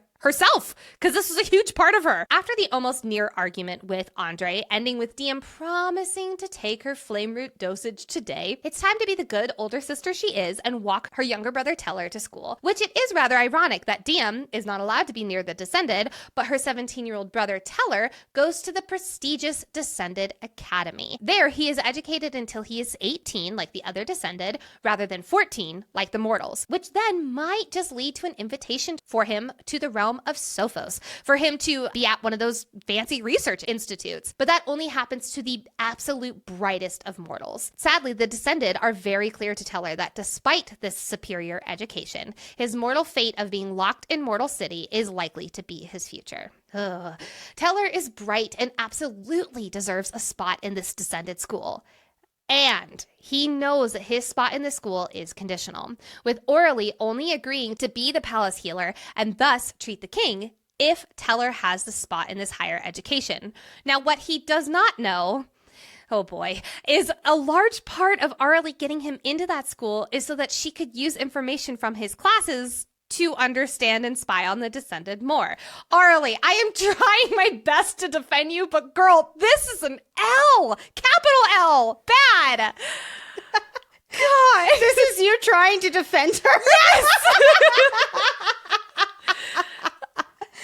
DM has mixed feelings about her brother attending the Descended Academy because on the one hand, of course, she's so happy that he is getting the education his bright mind deserves. And despite the Descended's warnings, he has more opportunity than probably any other boy in Mortal City. On the other hand, though, DM's worried about her brother spending too much time around the Descended. He's forming relationships with them, and that almost always ends badly. After all, the Descended live for centuries, and mortal lives are simply blips compared to theirs. Oh, and there's also the little fact that in Lumnos, the Descended and mortals are forbidden to intermarry, and any children from the two races are automatically killed. On DM and Teller's walk to the Descended Academy he attends, who butts into, joins the party, but DM's longtime best buddy, her childhood stuffed animal in human form, Penn's #1 fan, yes, we are being serious, the biggest character analysis challenge we have ever encountered, Henry!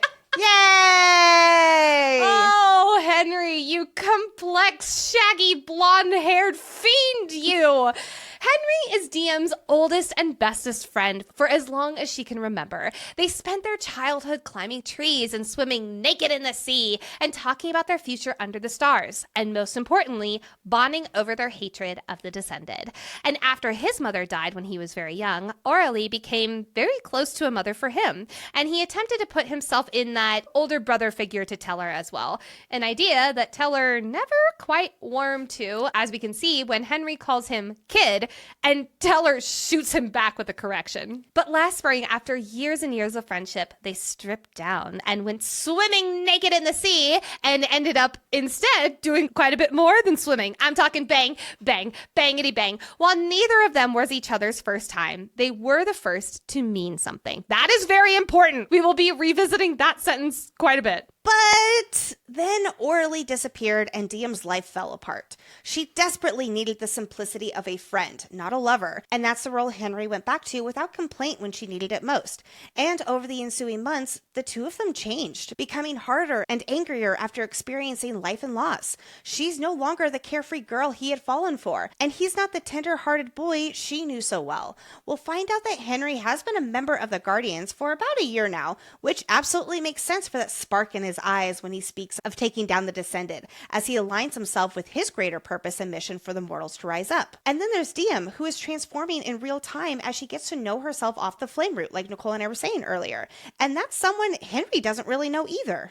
There's this great line, I can't remember if it's in Heat or Glow, where DM is like, at first I was running to Henry, and then we were running to each other, and then we were running side by side, but in opposite directions. Like, that line just stuck with me so hard. It was always running, yes, and it was never just being with him. Oh, you know? Yeah. Oh, that's deep, Lex. Oh, while walking Teller to school, DM is aghast to learn that her mother was treating the king of all people, who is on his deathbed.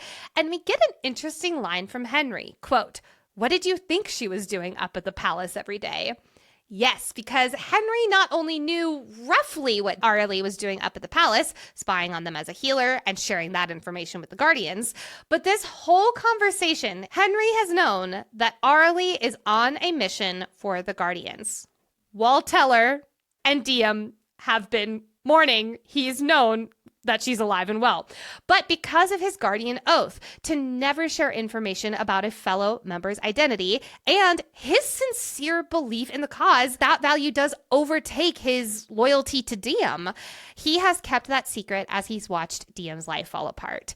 This is one of the reasons I want to simultaneously punch him in the face and also marvel at the true in the grayness of his character. He knows incredibly happy and hopeful information about Aurelie, and yet he does allow them to wallow, mourn, and search the town, even getting laughed at because DM asked people if they've seen her mother because she was talking to a Descended man, and then they mocked her for not understanding that, her and that Descended man definitely ran off together, and gossip spread throughout the town. He's watched all of this and said nothing. He technically says, oh, I bet the old gods will bring her back. Like, he's trying to infuse some hope in the situation because he does know, but without actually saying it. But it's also he thinks like that's enough. He does think that's enough, yes, because once when DM confronts him about it in Heat, he's like, I was trying to tell you. And it's like, I get it. He was stuck between a rock and a hard place. All of this boils down to him believing in his role in the Guardians, which I can't wait to get to that next episode. Oh, me either.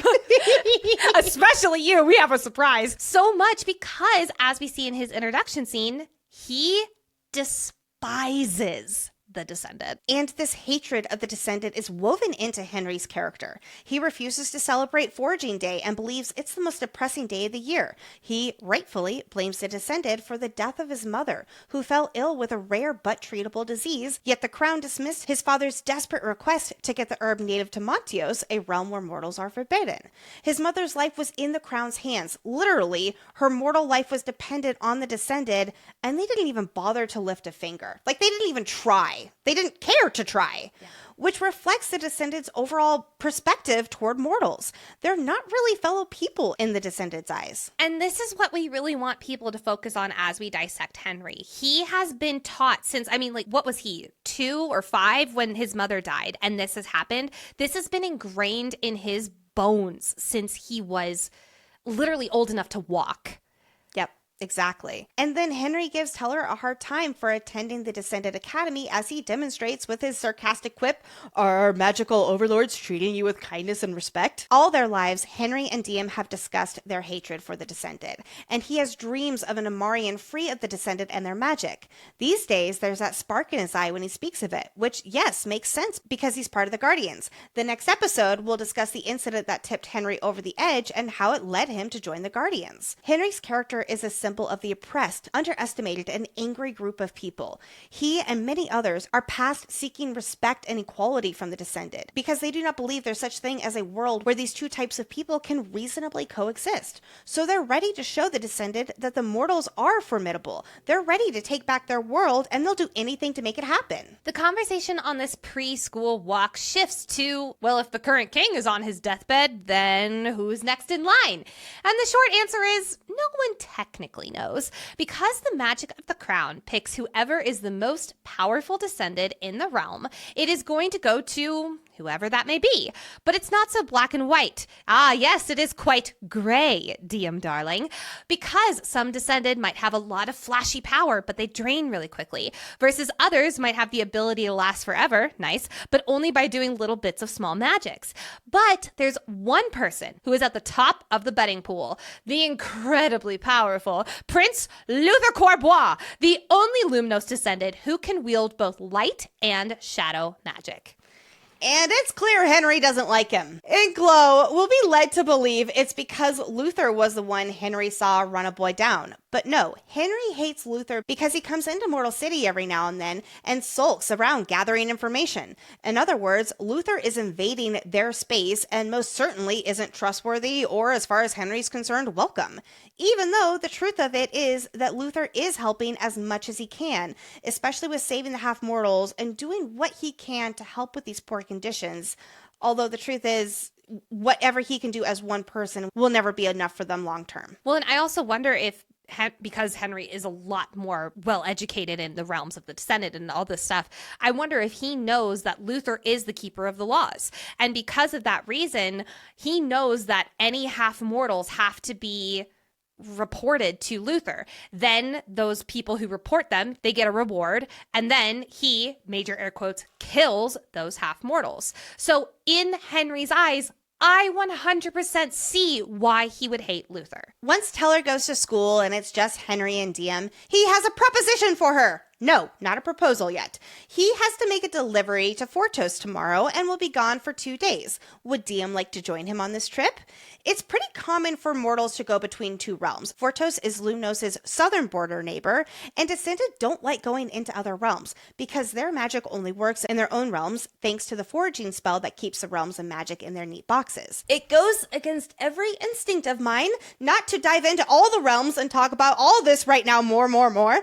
But we're saving this world building walkthrough for next episode when we go to Fortos. Diem's immediate answer is no, because she's unable to walk away for that long from the healer center. For 6 months, Diem has been working herself to the bone, helping Moira, yes, but also drowning herself in work to stay sane and, more importantly, purposeful. Taking a break is, quite frankly, not something her unconscious is even willing to let her do. But one idea does pop into her head, and no, it's not the chance to jump Henry's bones. Shocking! If she goes to Fortos, the place where Aurelie spent most of her life and still has some former colleagues there, Diem might just be able to sniff around for some information on her mother's disappearance. She hasn't given up investigating what happened, and the only leads that she has right now is that her mother was visiting the palace more frequently the week before she disappeared, and she was arguing with a descended man on the day of her disappearance. So Diem's been searching for this man in hopes he might know something, anything, to help her find her mother, to no avail. This makes me feel so much for Diem. She's in her early 20s, but with her mother's disappearance, the weight of her family and the Bellator name at the healing center is just so much so on her shoulders. Even Teller will say that he feels so guilty for Moira taking over Aurelie's position at the palace because Aurelie was doing it without pay because the pay was getting Teller into school. And he's like, well, Moira and her wife and her family, they need to provide on their own. And there's so much of that guilt on these two children, something I'm quite frankly positive that Aurelie did not think of before she left. And she had to convince herself that her family would be fine during her brief absence.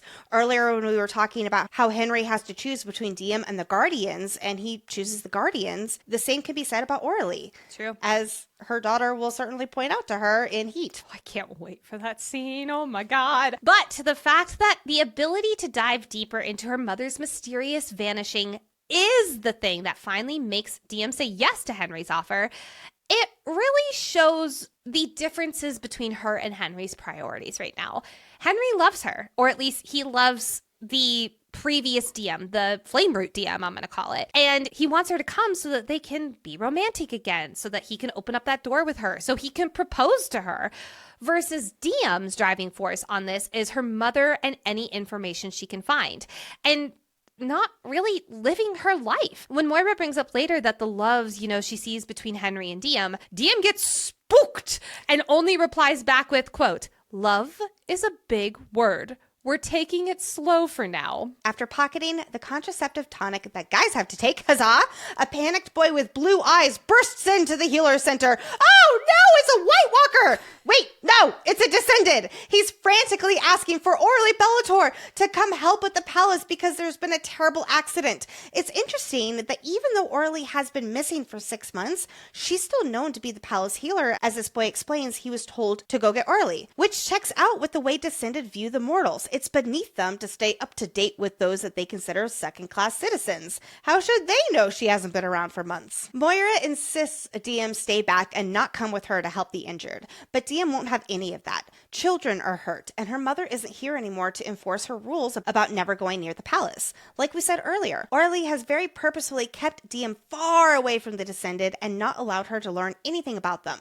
For one, she doesn't want to draw attention to her daughter. If the truth about what Diem is ever came up, she would be killed because of the progeny laws that forbid half-mortals from existing. And secondly, I don't think Aurelie has wanted her daughter to know anything about the Descended, including how to heal them, because Diem's smart and would probably start putting a few puzzle pieces together about herself. I do want to point out that Aurelie she was very successful, and for her goal, she was right.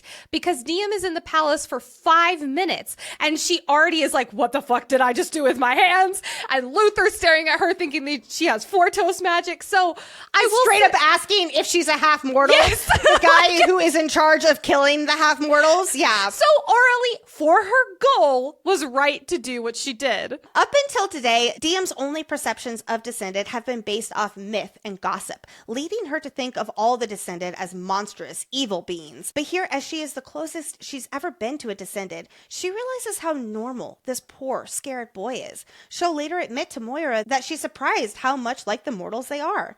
And right here, seeing this boy Elric as a fellow person is where her steadfast, all Descended are bad, belief begins to crack. DM interacts with this descended like she would any mortal in a similar situation. Elric feels terrible for causing the accident. He had been showing off his magic to the children and it hit the ceiling, which then collapsed. She reassures him that accidents happen and shares her own story of when she almost got her brother killed due to a harmless prank. It's notable how DM says, quote, "That's what family is all about. Standing by each other's side, even when you make the worst mistakes." First off, oof, this is really going to be put to the test in the series. But she also doesn't understand how different descended families are yet. Their relationships are far more transactional than unconditional love, as Eleanor will have to explain to her. I wrote the same thing in my notes as I was doing this part of the read. And because we can assume this boy was at the palace, he most likely is a Courbois. And we will get all into those family dynamics next book. As the healers and Elric run to the castle, you can feel the anxiety start to rise up with each step forward. So, in a rush, he asks the three women, Moira, DM, and a healer in training, Lana, a question. Healers can't say anything about what they see, right? And the answer is yes, Elric. That HIPAA is coming in hot. Well, great. If it's absolutely 100% confidential, right, DM? Then he's got another idea that will get them to the scene faster. Turns out there's a secret entrance into the palace in the way of an enormous wall covered in thick vines, so it's seamlessly camouflaged. But there is a hole barely big enough for anyone to pass through that leads them straight through past any guards or inspections and right into the palace. And wow, wow, wow, what a palace! The structure itself is made out of pure light itself, rising and falling in delicate shimmering waves, quote, like starlight given pure form. Tall towers practically disappear into the heavens from the light reflecting off the blue sky. Even as the clouds pass over the sun, the light of the palace seems to follow suit. Who can make fan art of this? I beg of you! As DM notes, this palace is neither frightening or imposing. And it will soon be your home, DM Bellator. When they get to the scene of the incident, there's a crowd gathered, and DM thinks how it was a miracle no one died. There's a hole in the ceiling, and the fallen debris caused a table to snap in half. And there are 3 injured children. Remember that Descended don't get their magic and fast healing until they hit puberty. So at least 2 of these children are very, very vulnerable. Moira, DM, and Lana immediately jump into action. Moira goes to help the youngest child, a small boy lying motionless. Don't worry, friends, he will live and be okay. Lana will go check on the other boy, who is the least injured, and DM will help the oldest, whose healing abilities have kicked in, but she is still injured badly enough after getting the smaller children out of the way before the ceiling collapsed. She's about 16 or 17 years old. DM rushes to her aid, leaping into action with helping her arm that seems to be broken, or according to the stern man who's hovering over her, it's clearly broken, duh! DM falls into a routine as a healer and, distracting her patient from the pain, asks her a few questions, starting with, "What's your name?" She shakily answers, Lily, to which the asshole hoverer says, quote, "You may call her Princess Lillian." Shit. This girl is not only a girl, but she is the princess, niece to the king of Lumnos. But this is also the girl who her little brother Teller has a crush on at school. No pressure, but you have to heal her, DM, or else you'll have a very sad little bro. And this douche canoe might have your head, because it's clear that while he might have time for DM right now, Lily is his absolute world. Hearing him shift to a gentle tone that he seems to use with Lily, DM's eyes rise up to meet his very blue-gray eyes, his long, uneven scar, his olive skin, his raw sex appeal. Oh, wait, not yet. Welcome to the story, Mr. Luther Courbois. While we may be very happy to see this prince, DM is most certainly not. First of all, remember that she doesn't know who he is in this exchange. It's not until later that Moira reveals he is the prince, Lily's older brother, and the assumed next Lumnos crown. All DM knows is that this right here is the man she has been searching for in vain for 6 months after she saw him arguing with her mother on the day of her disappearance. She knows he is the one person with the answers she's been so desperately seeking all these months. And maybe he's the one responsible for killing her to keep his secrets quiet that Orally threatened to expose. After all, he goes deathly still when Lily offers condolences for DM and her missing mother. He knows something! And he's right here soothing Lily in her pain and guilt and snapping at DM. And all she wants to do is lunge at him and demand answers, while that voice inside her head feeds on her emotions and urges her to fight. When Diem first entered the scene, she felt this oddly sentient energy press on her skin, as if that energy was assessing her. We will learn that is dear Luther's aura, and yes, assessing her, indeed it is. I want to pause for a moment and zoom into another person's perspective, my favorite person's perspective. Years ago, Luther was visited by the Blessed Mother Lumnos, who told him that he would serve the gray-eyed queen. Knowing that the kindred had gray eyes, cough, cough, that feels important, cough, he assumed that this queen was Lumnos herself, coming back to reclaim her crown. But it is this moment for him as he looks into Diem's eyes and realizes, oh shit, what if the vision I saw from Lumnos was this woman instead? Because he never saw her face, only her eyes. In Diem's POV, she thinks that he seems to have a glimmer of recognition across his face, and then his eyes go wide as his stare meets hers.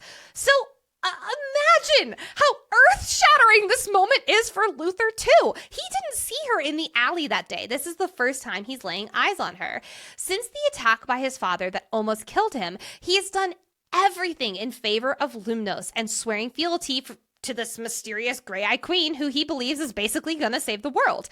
And here she is, healing his sister, saying she's mortal, and all the while he can feel the presence of her magic surrounding him. We'll find out that after this encounter, he'll begin his search to uncover more about this mysterious gray-eyed woman who says she's mortal but clearly isn't. Diem will, understandably, take this the wrong way and think that he's suspiciously prying into her life. But in actuality, Luther is just trying to understand how his vision from Blessed Mother Lumnos correlates with this says that she's mortal healer. Turns out that yes, Lily's arm is broken. So all Diem needs to do is give her silver worm to take the pain away and then reset her bone, easy peasy. There's one small thing, though. Diem should not be able to set Lily's bones. As Moira later explains to Diem, descended bones are strong, stronger than iron, to the point that mortals don't have a shot in hell at moving them, let alone setting them back into place. Which explains why, as Diem goes to prep Lily for the crunch, Luther keeps interrupting her, saying that he should do it. Diem takes this as a slight against her abilities as a healer, and him trying to tell her to do her job. Diem's temper striking again! But no, he's asking because he knows how strong you have to be in order to set Descendant's bones. And she's immortal after all. But Diem has no idea of this because yet again, this is something orally left out of her training. I love how later when explaining this to Moira, Diem says, quote, I took care of it like any other patient. Silverworm to numb the pain, a little distraction, a sharp tug, and it's done. Just like magic. Just like magic, indeed. I gotta love how she's sarcastic with how she says it, because the idea that it is actually linked to magic is so far off her radar. Like, that would never, ever even come into her brain like that. With Lily's arms set and her descended healing ready to take care of the rest, all is well that ends well. Wait a second. Lily stands up and isn't doing so hot. Diem's first thoughts are that she missed something crucial, but before she can beat herself up over it, she pushes past those thoughts and jumps back into action. But don't worry, she'll place plenty of blame on herself with this soon as she beats herself up over being too wrapped up in her own thoughts with Luther and her mother to the point she overlooked something this drastic. Turns out there is a twisted metal shard snapped off from a fallen chandelier protruding from Lily's back, and it went unnoticed because she was so overwhelmed by the pain in her arm, and the large pool of blood coming from this wound was hidden by her body and covertly absorbed into her thick navy gown. I realize I'm still a little confused how descended skin works, because only Fortosian steel is supposed to be able to cut through their skin, and I'm guessing the chandelier is not made of that. But anyway, I guess we'll call this unexplainable plots that happen by the flames. By the flames! Just like how we had Cauldron Boil Me from McIntyre. There was a lot of that in the later episodes. Diem works frantically to save Lily's life. She gives her a clotting poison, prays to whatever gods are willing to listen. She yanks out the metal out of her back and packs gauze over it. But there's just too much blood and Lily is doing bad, bad, bad. Thinking of the voice that tells her to fight, Diem zeroes in on that command. Come on, Lily, fight this! But little does Diem know this causes her to activate her godhood and use her magic. magic. She doesn't realize it for what it is, only feeling a strange stirring in her chest, and her hands tingle with both hot and cold. And then now there's a soft flow coming from her palms pressed firmly against the gauze on the wound. DM even has the instinct to hide this from the others, hunching over so no one else can see, even as she actively convinces herself, sort of, that this has to be Lily's descended magic. She's consciously gaslighting herself and being like, oh, this has to be Lily, but subconsciously she's like, oh, I think I did something here. After the light beneath DM's hand flares bright silver and Lily is miraculously not just alive, but healed completely, DM is confused, and her only explanation is that this had to be Lily who healed herself. Because, again, DM has no idea how descended magic or their healing abilities work, so she just kind of has to make an assumption here, because otherwise she can't touch that with a 10-foot pole. We brought up earlier that there's this moment where DM recalls a childhood moment where she imagined shadows and light dancing in her room and being a friend to her. Well, they were very real friends because she was controlling them with her Lumnos magic. But because of Orly's consistent gaslighting, telling DM that those aren't real and it's just you hallucinating and you should be scared of the hallucinations because that was what, your birth father went crazy over. Over time, DM internalized this truth, limiting her own interpretation of her world and, her very clearly using magic within it to Orly's definition, aka these are just hallucinations and it's an illness. Again, I'm trying not to dunk on Orly because yes, she was trying to keep her daughter safe. And at the same time, DM trusted her mother so much to the point that she took everything she said as truth, like many of us do when we're children. But now with this glowing light and Lily being suddenly healed, it's this doubt that starts to creep in of what's real and what's not. Is she having hallucinations again? That must have been Lily's powers, not hers. She even checks her palms to see if the blood on her hands is real. Like, that breaks my heart because this is the cracking of the trust between what DM believes is happening in her mind. She might believe she's going crazy. Because of this belief in what she's capable of, and more specifically a belief in what she's not capable of, magic, being so strong in DM, her brain literally will refuse to see what's in front of her, that she just healed Lily with magic. But this is the moment where she finally starts to open this teeniest crack in her mind to maybe actually, but perhaps possibly that something might be different about her. It's time to introduce one of our mini segments of this Kindred's Curse deep dive called Dulu DM. It's going to be very popular here in book 1, where we rate on a scale from 1 to 5 how Dulu DM is being as she is in denial of her own magic. In fact, Penn shared on our intro episode, she once read a review that only said, "You cannot spell denial without DM." I love that. I'm going to give this Palace and Healing Lily incident here probably the lowest Delulu rating I'll ever dish out, which is a 2. Really? Yes, because number 1, this is the first time in 10 years that DM has used magic. So of course it's going to feel foreign to her and she doesn't identify these feelings as magic at work. Number 2, this isn't even Lumnos magic. It's Forto's healing magic at work, which for DM would be extra unfathomable. So she's already completely unfamiliar with the descended magic because she's been so sheltered from it, and the descended purposefully do not wield their magic around mortals, but this isn't even her realm's magic. And number 3, most importantly, that we discuss a lot in this episode and will continue to do so, DM has to be in denial for her own survival. We had a great conversation with Penn about this in our intro episode, where if DM questions even the tiniest possibility that she has magic, it shatters her entire life and this house of cards comes crashing down. She can't possibly be half mortal, half descended. For one, it's an automatic death penalty, so even entertaining the idea in her mind is incomprehensible because it puts her life at risk. And also, it would mean that her mother has been lying to her whole life. DM has put her mother on a pedestal and trusted her, as a daughter does with her mother. And there is already doubt cast after that encounter with the Umbros Queen / old woman, and DM just doesn't have any answers. So she has to cling to something that feels real, because otherwise her world falls apart. So this is a coping mechanism more than anything. I agree with you completely. And for that reason, I see your 2. And I would give a 2 as well if it weren't for the fact that it's so visual. It's literally her hands glow white bright, and then Lily is just miraculously healed.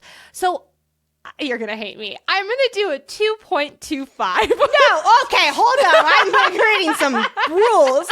Only half points allowed. Okay, fine, 2.5. I'll do a 2.5 here because, and I don't think that'll be my lowest rating. I think next episode I'll have a lower rating, but this I feel like is a good middle of the road because it like you're for all the reasons you're saying. It's her first time. She's been off flame route for now long enough where it's like, whoa, what the fuck is this?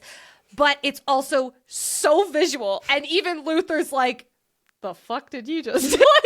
So I'm trying not to talk myself into a 3. I'm sticking at a 2.5. All right, sounds good. I absolutely see what you're saying there. So while we might give DM a hard time for not recognizing the obvious, Penn did tell us during our June 2024 book club interview with her that launched all of this, that her intent wasn't to hide this from the reader like some plot twists can be. It's us being in DM's POV, and she is unable to fathom this herself as she is so deep in survival mode. She needs to hold on to her normalcy as a mortal and trust that her life has been exactly what she's always thought, what her mother always told her, or everything will shatter, including her relationships too. If Henry finds out that she's a half mortal, then he would hate her even more than anybody. And she doesn't know how her father would feel about that, or her brother. And she would be rejected from her society because they all hate Descended. Running out of the room so she can wash up and feel like she can get a grip on herself, DM runs off to a nearby bathroom,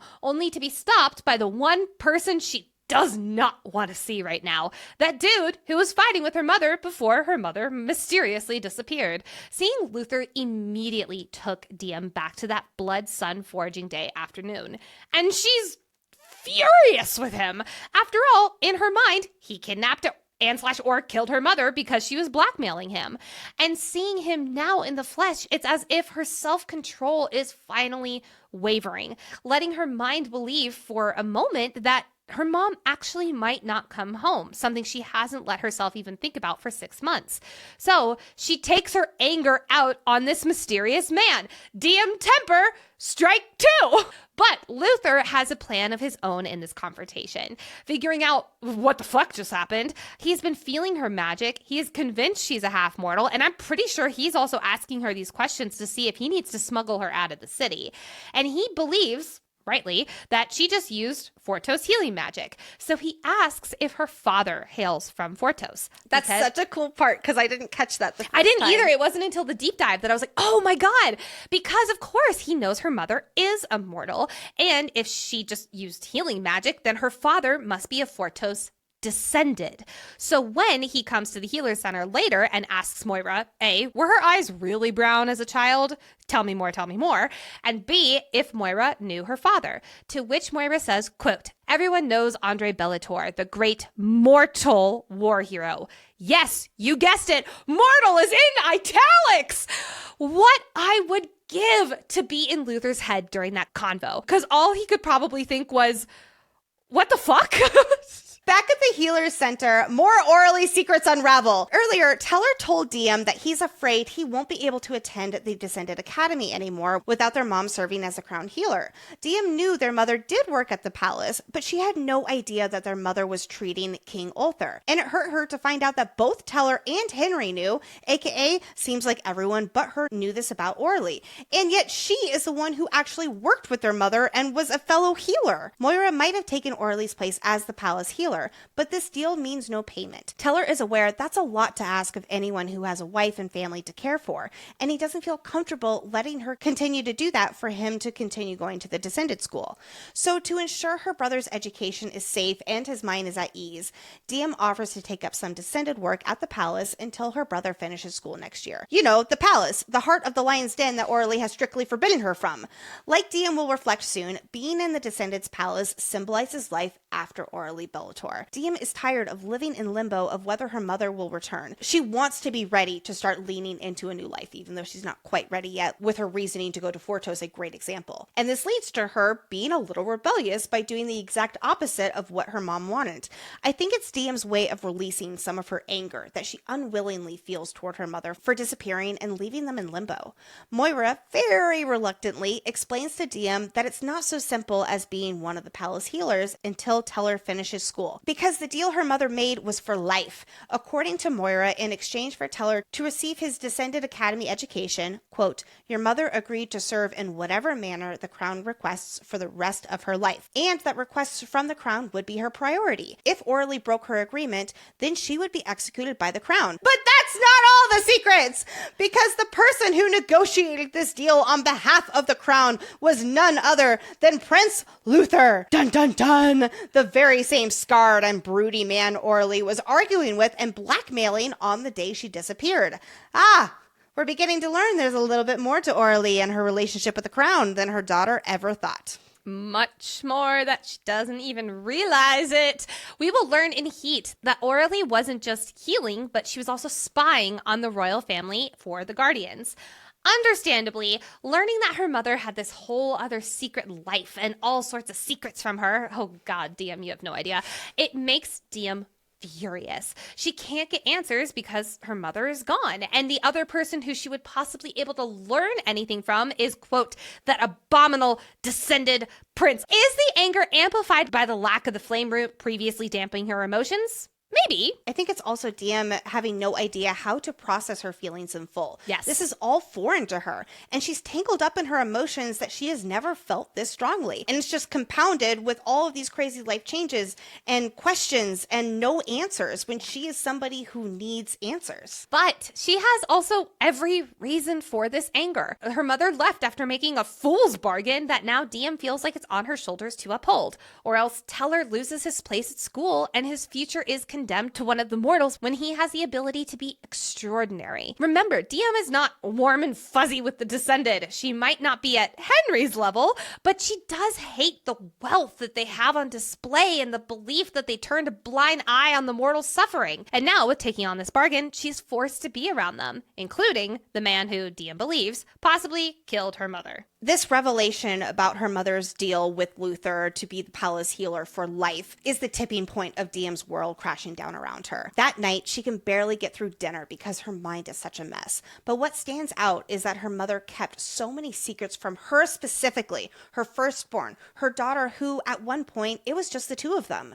And when her mother was here, DM lived a sheltered life and didn't seriously question Orly. Quote, and now, without her protection, I was being hauled toward all the truths I had been perfectly content to ignore, kicking and screaming all the way down. As a culmination of what she's learned and, more so, what is still lost in secrecy, DM makes a big decision. She might not have been taking the flame root powder for weeks, but she still has all the powder that her mother had.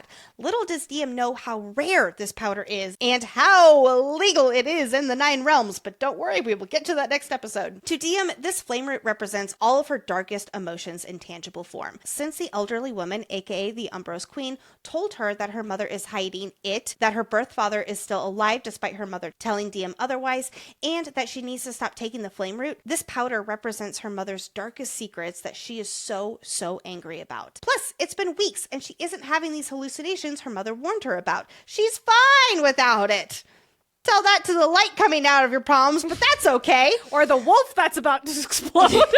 But that's why she's all of a sudden desperate to get it yes. again. Yeah, exactly. Which I love that right now because at that situation, she won't be able to come up with it was a descended magic. Like in this case, she is so consciously convincing herself that it was Lily that she does feel comfortable and confident getting rid of all the flame root. So to rebel against her mother, to say F you to her mother's secrets, and to take ownership of herself and her own body and mind, DM collects her mother's entire collection of flame root bottles and sends them sinking into the sea. Onto the sea. Never to be found, never to be used. Now all I can picture is like a Sebastian just taking flame root under the sand. He's like, under the sea. Orly's been doing her best for her daughter not to end up like her sire.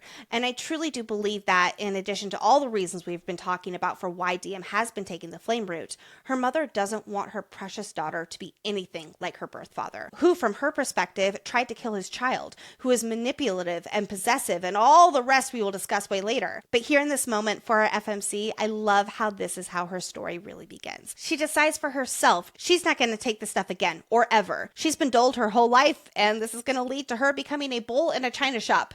Not just carefree and outspoken like she always was, but straight up reckless as she figures out her real personality. Not the foggy version of herself, who is still formidable in her own way, so now let's just crank that up to level 100.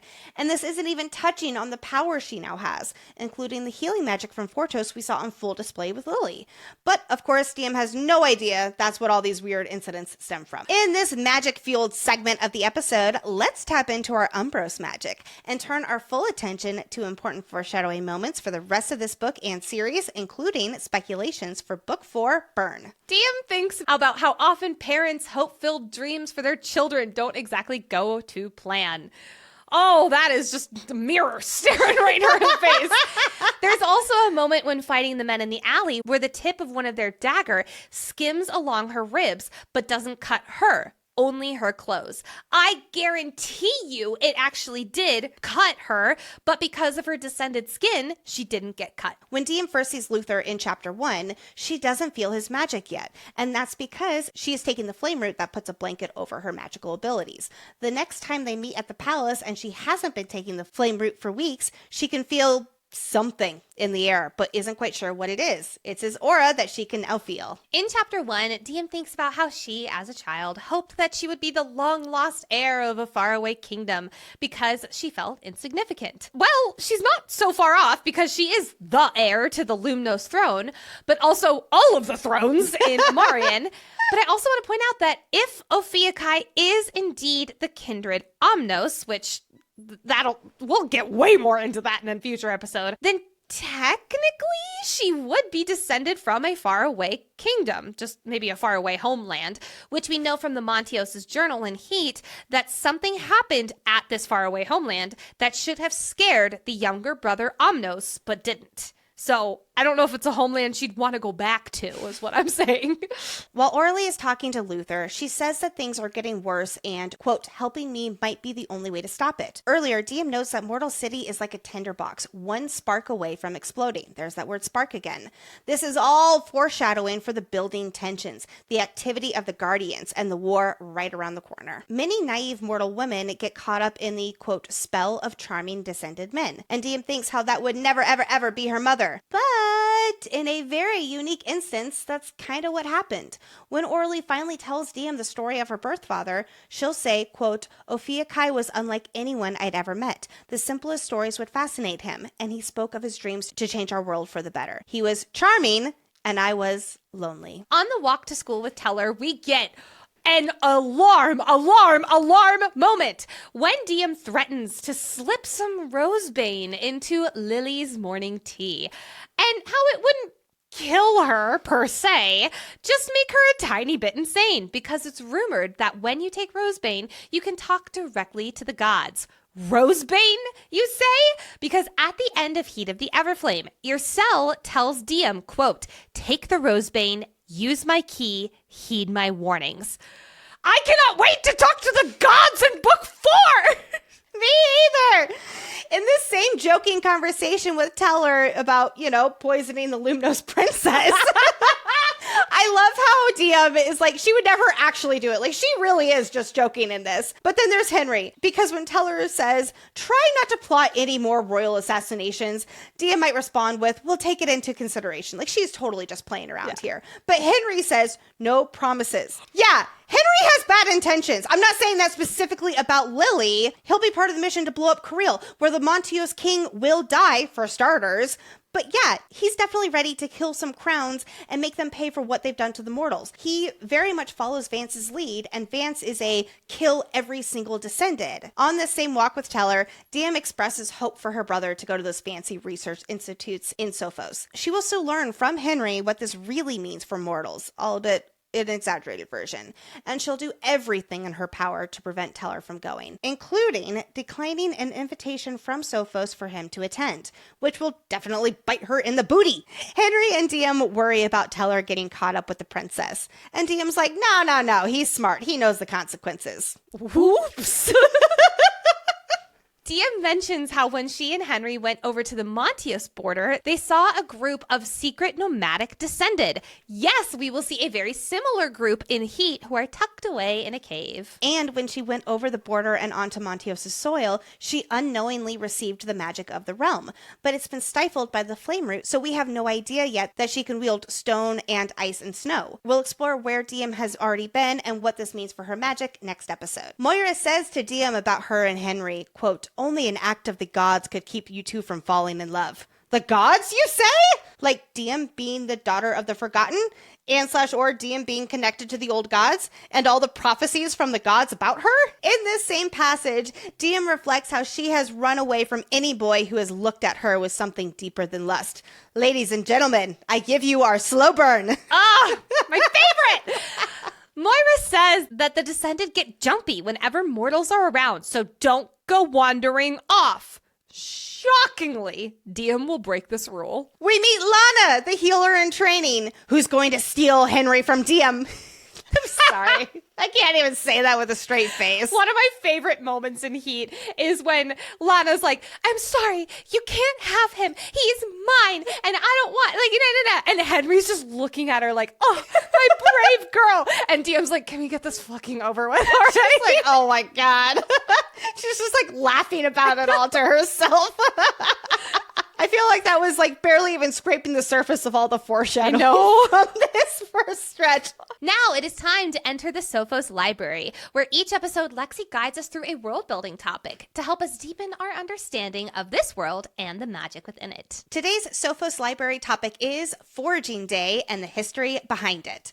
First off, what is Foraging Day? Foraging Day is an Amarian holiday celebrating the creation of the foraging, a magical pact made by the Kindred many millennia ago that divided Amarian into 9 realms. We don't know the exact date of Foraging Day, but we do know that it happens once a year in early summer on the anniversary the pact was made. Foraging Day is meant to remind everyone, mortal and descended, that this is a new age where the descended are to rule over the 9 realms and usher in an era of peace and prosperity with both races living together in harmony. But, as DM reminds us, quote, "As so often happens with a parent's hope-filled dreams for their children, things did not go exactly to plan." Which brings us to the history of Foraging Day. Many millennia ago, 9 immortal siblings known as the Kindred came to this mortal world seeking refuge following the violent destruction of their world. The Kindred each brought their own unique form of magic as well as their Gryverns.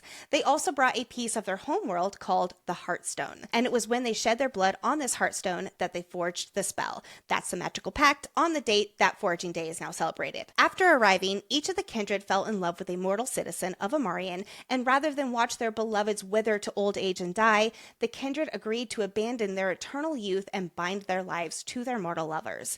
To create this pact, the Kindred created the forging spell. With this spell, Amarian was broken up into 9 realms, each named for one of the Kindred and infused with its patron god or goddess's respective magic. The Kindred had intended for the offspring of their unions, the Descended, to rule over these realms and live in harmony with the mortals. But, like we've mentioned just maybe once or twice this episode, that didn't exactly work out. The foraging magic, among other things, enforces the realm borders. This restricts a Descended's magic while they are outside the borders of their Terra Mare, aka their realm where their magic is rooted, unless given permission from the crown of the realm they are now in. Like for instance, the Umbros Queen lets Descended/half-mortals have access to their magic if they pay their taxes. Every year on Foraging Day, the crowns from each of the 9 realms meet on the Isle of Coril to refresh the foraging spell. This is only episode 1, so I'm not going to get into how the 10th realm plays into all of this and how there's a 10th sibling. It gets a little bit too crazy. So we don't know exactly how this Foraging Day ceremony works, but I'm guessing it's something like the crowning ceremony we'll experience at the end of Glow. Each ruler is required to offer their blood to renew the foraging spell. To do this, each crown takes turns cutting their hand with a jewel-encrusted ceremonial blade, after which their blood must drop onto the Heartstone in the center of the temple, and only after all 9 realms bleed on the stone will the spell be replenished and ready to go another year. The only other occasion that requires the 9 realms to renew the foraging spell by bleeding on the Heartstone is when a new crown is coronated. I believe that when there is a new crown, the foraging spell requires renewal because now there is a crown who hasn't given their blood yet to contribute to the foraging magic. So the coronation is them keeping the balance and fulfillment of the foraging spell. If this blood ritual is not performed every year, or if the new crown is not coronated, the foraging spell will begin to falter and break down. But back to Foraging Day. While this holiday should be a celebration of mortals and descended coming together, that hasn't been the case for a very, very long time, leading to two groups to celebrate the day in different ways, at least in Lumnos, because that's all we know of so far. The mortals in Mortal City are left to their devices, no descended guards patrolling that day as they celebrate separately, and the mortals get a cart of descended wine dropped off for them to indulge in. This wine is laced with magic to keep the drinkers' spirits high for hours as they ride wave after wave of bliss. This magic has a more potent impact on mortals, with some humans spending their magic-laced intoxication in pleasure houses, while others indulge in less than admirable ways. The men who indulge in these ways tend to stay intoxicated for many days, leading to an increase in trips to the healers for both the drunk and their unfortunate victims. On the other hand, it is said that on Foraging Day, the descended spend the daytime twirling streamers and nibbling fruit in the wildflower fields. How lovely. And spend the evenings dancing in gowns and jewels at the foraging ball with buffets as far as the eye can see and musicians playing from dusk till dawn. This holiday is more so a celebration of their origin and what the Kindred did to turn Amarian into what it's known today, with the descended ruling, instead of what the Kindred originally intended, for it to be a celebration of the new Amarian where both the races live happily ever after. And that, friends, is Foraging Day with a little sprinkle of the foraging magic and the foraging spell. So let us close out this episode with skipping around the apple orchard and talking about our favorite moments. It's worth repeating here. I love everything about chapter 1 and how it sets up the story. How can you read this chapter and not need to keep reading?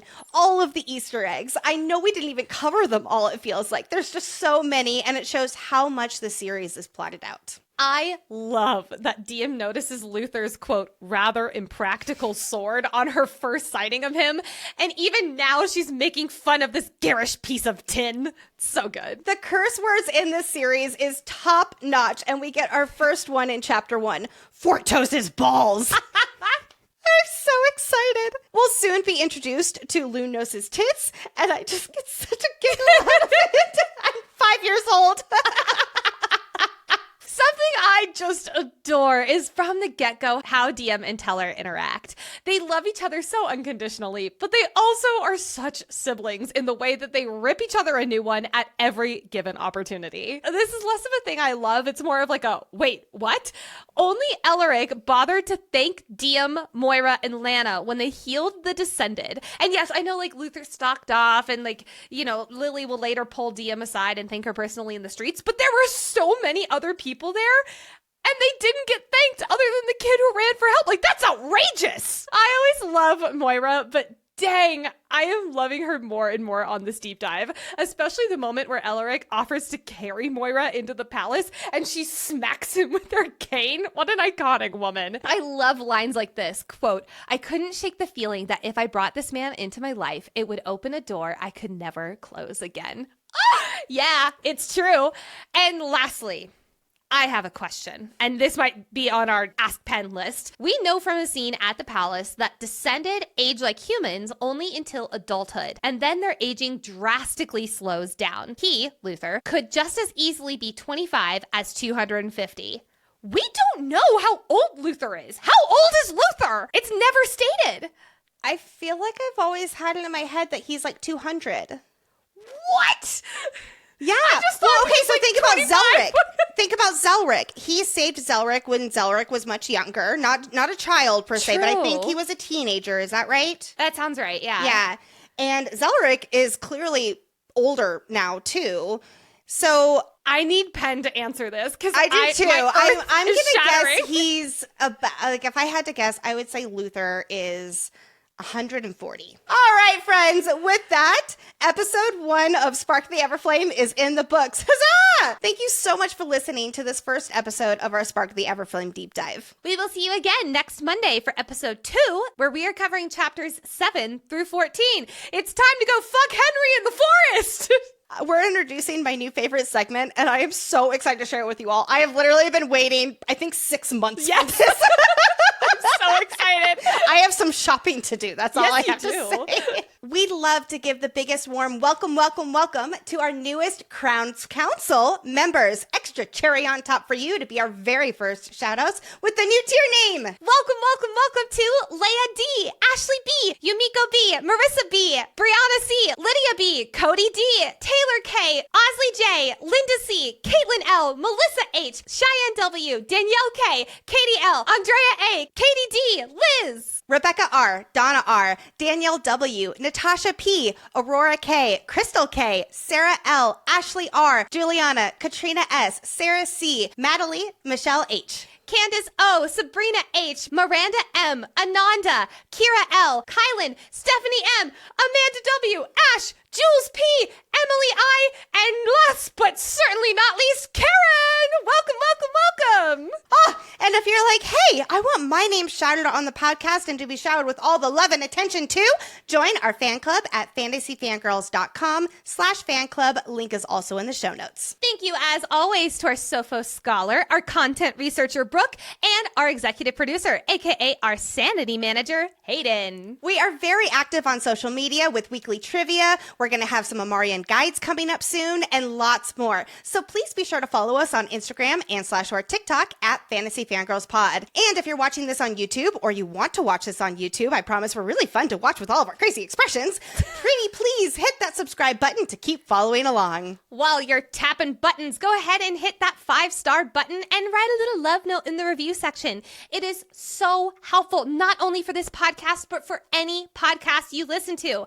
And last but not least, share this episode with your fellow Everflame friends. If you and your friends were reading the first chapter and you're like, what the fuck is this old woman going off about? This is a great episode to send to that group text. All right, friends. One more time, thank you so much for joining us today. We can't wait to see you next Monday with episode 2. Bye-bye. Bye. Who would have what am I saying? That abominable descended prince. I almost read that abominable snowman.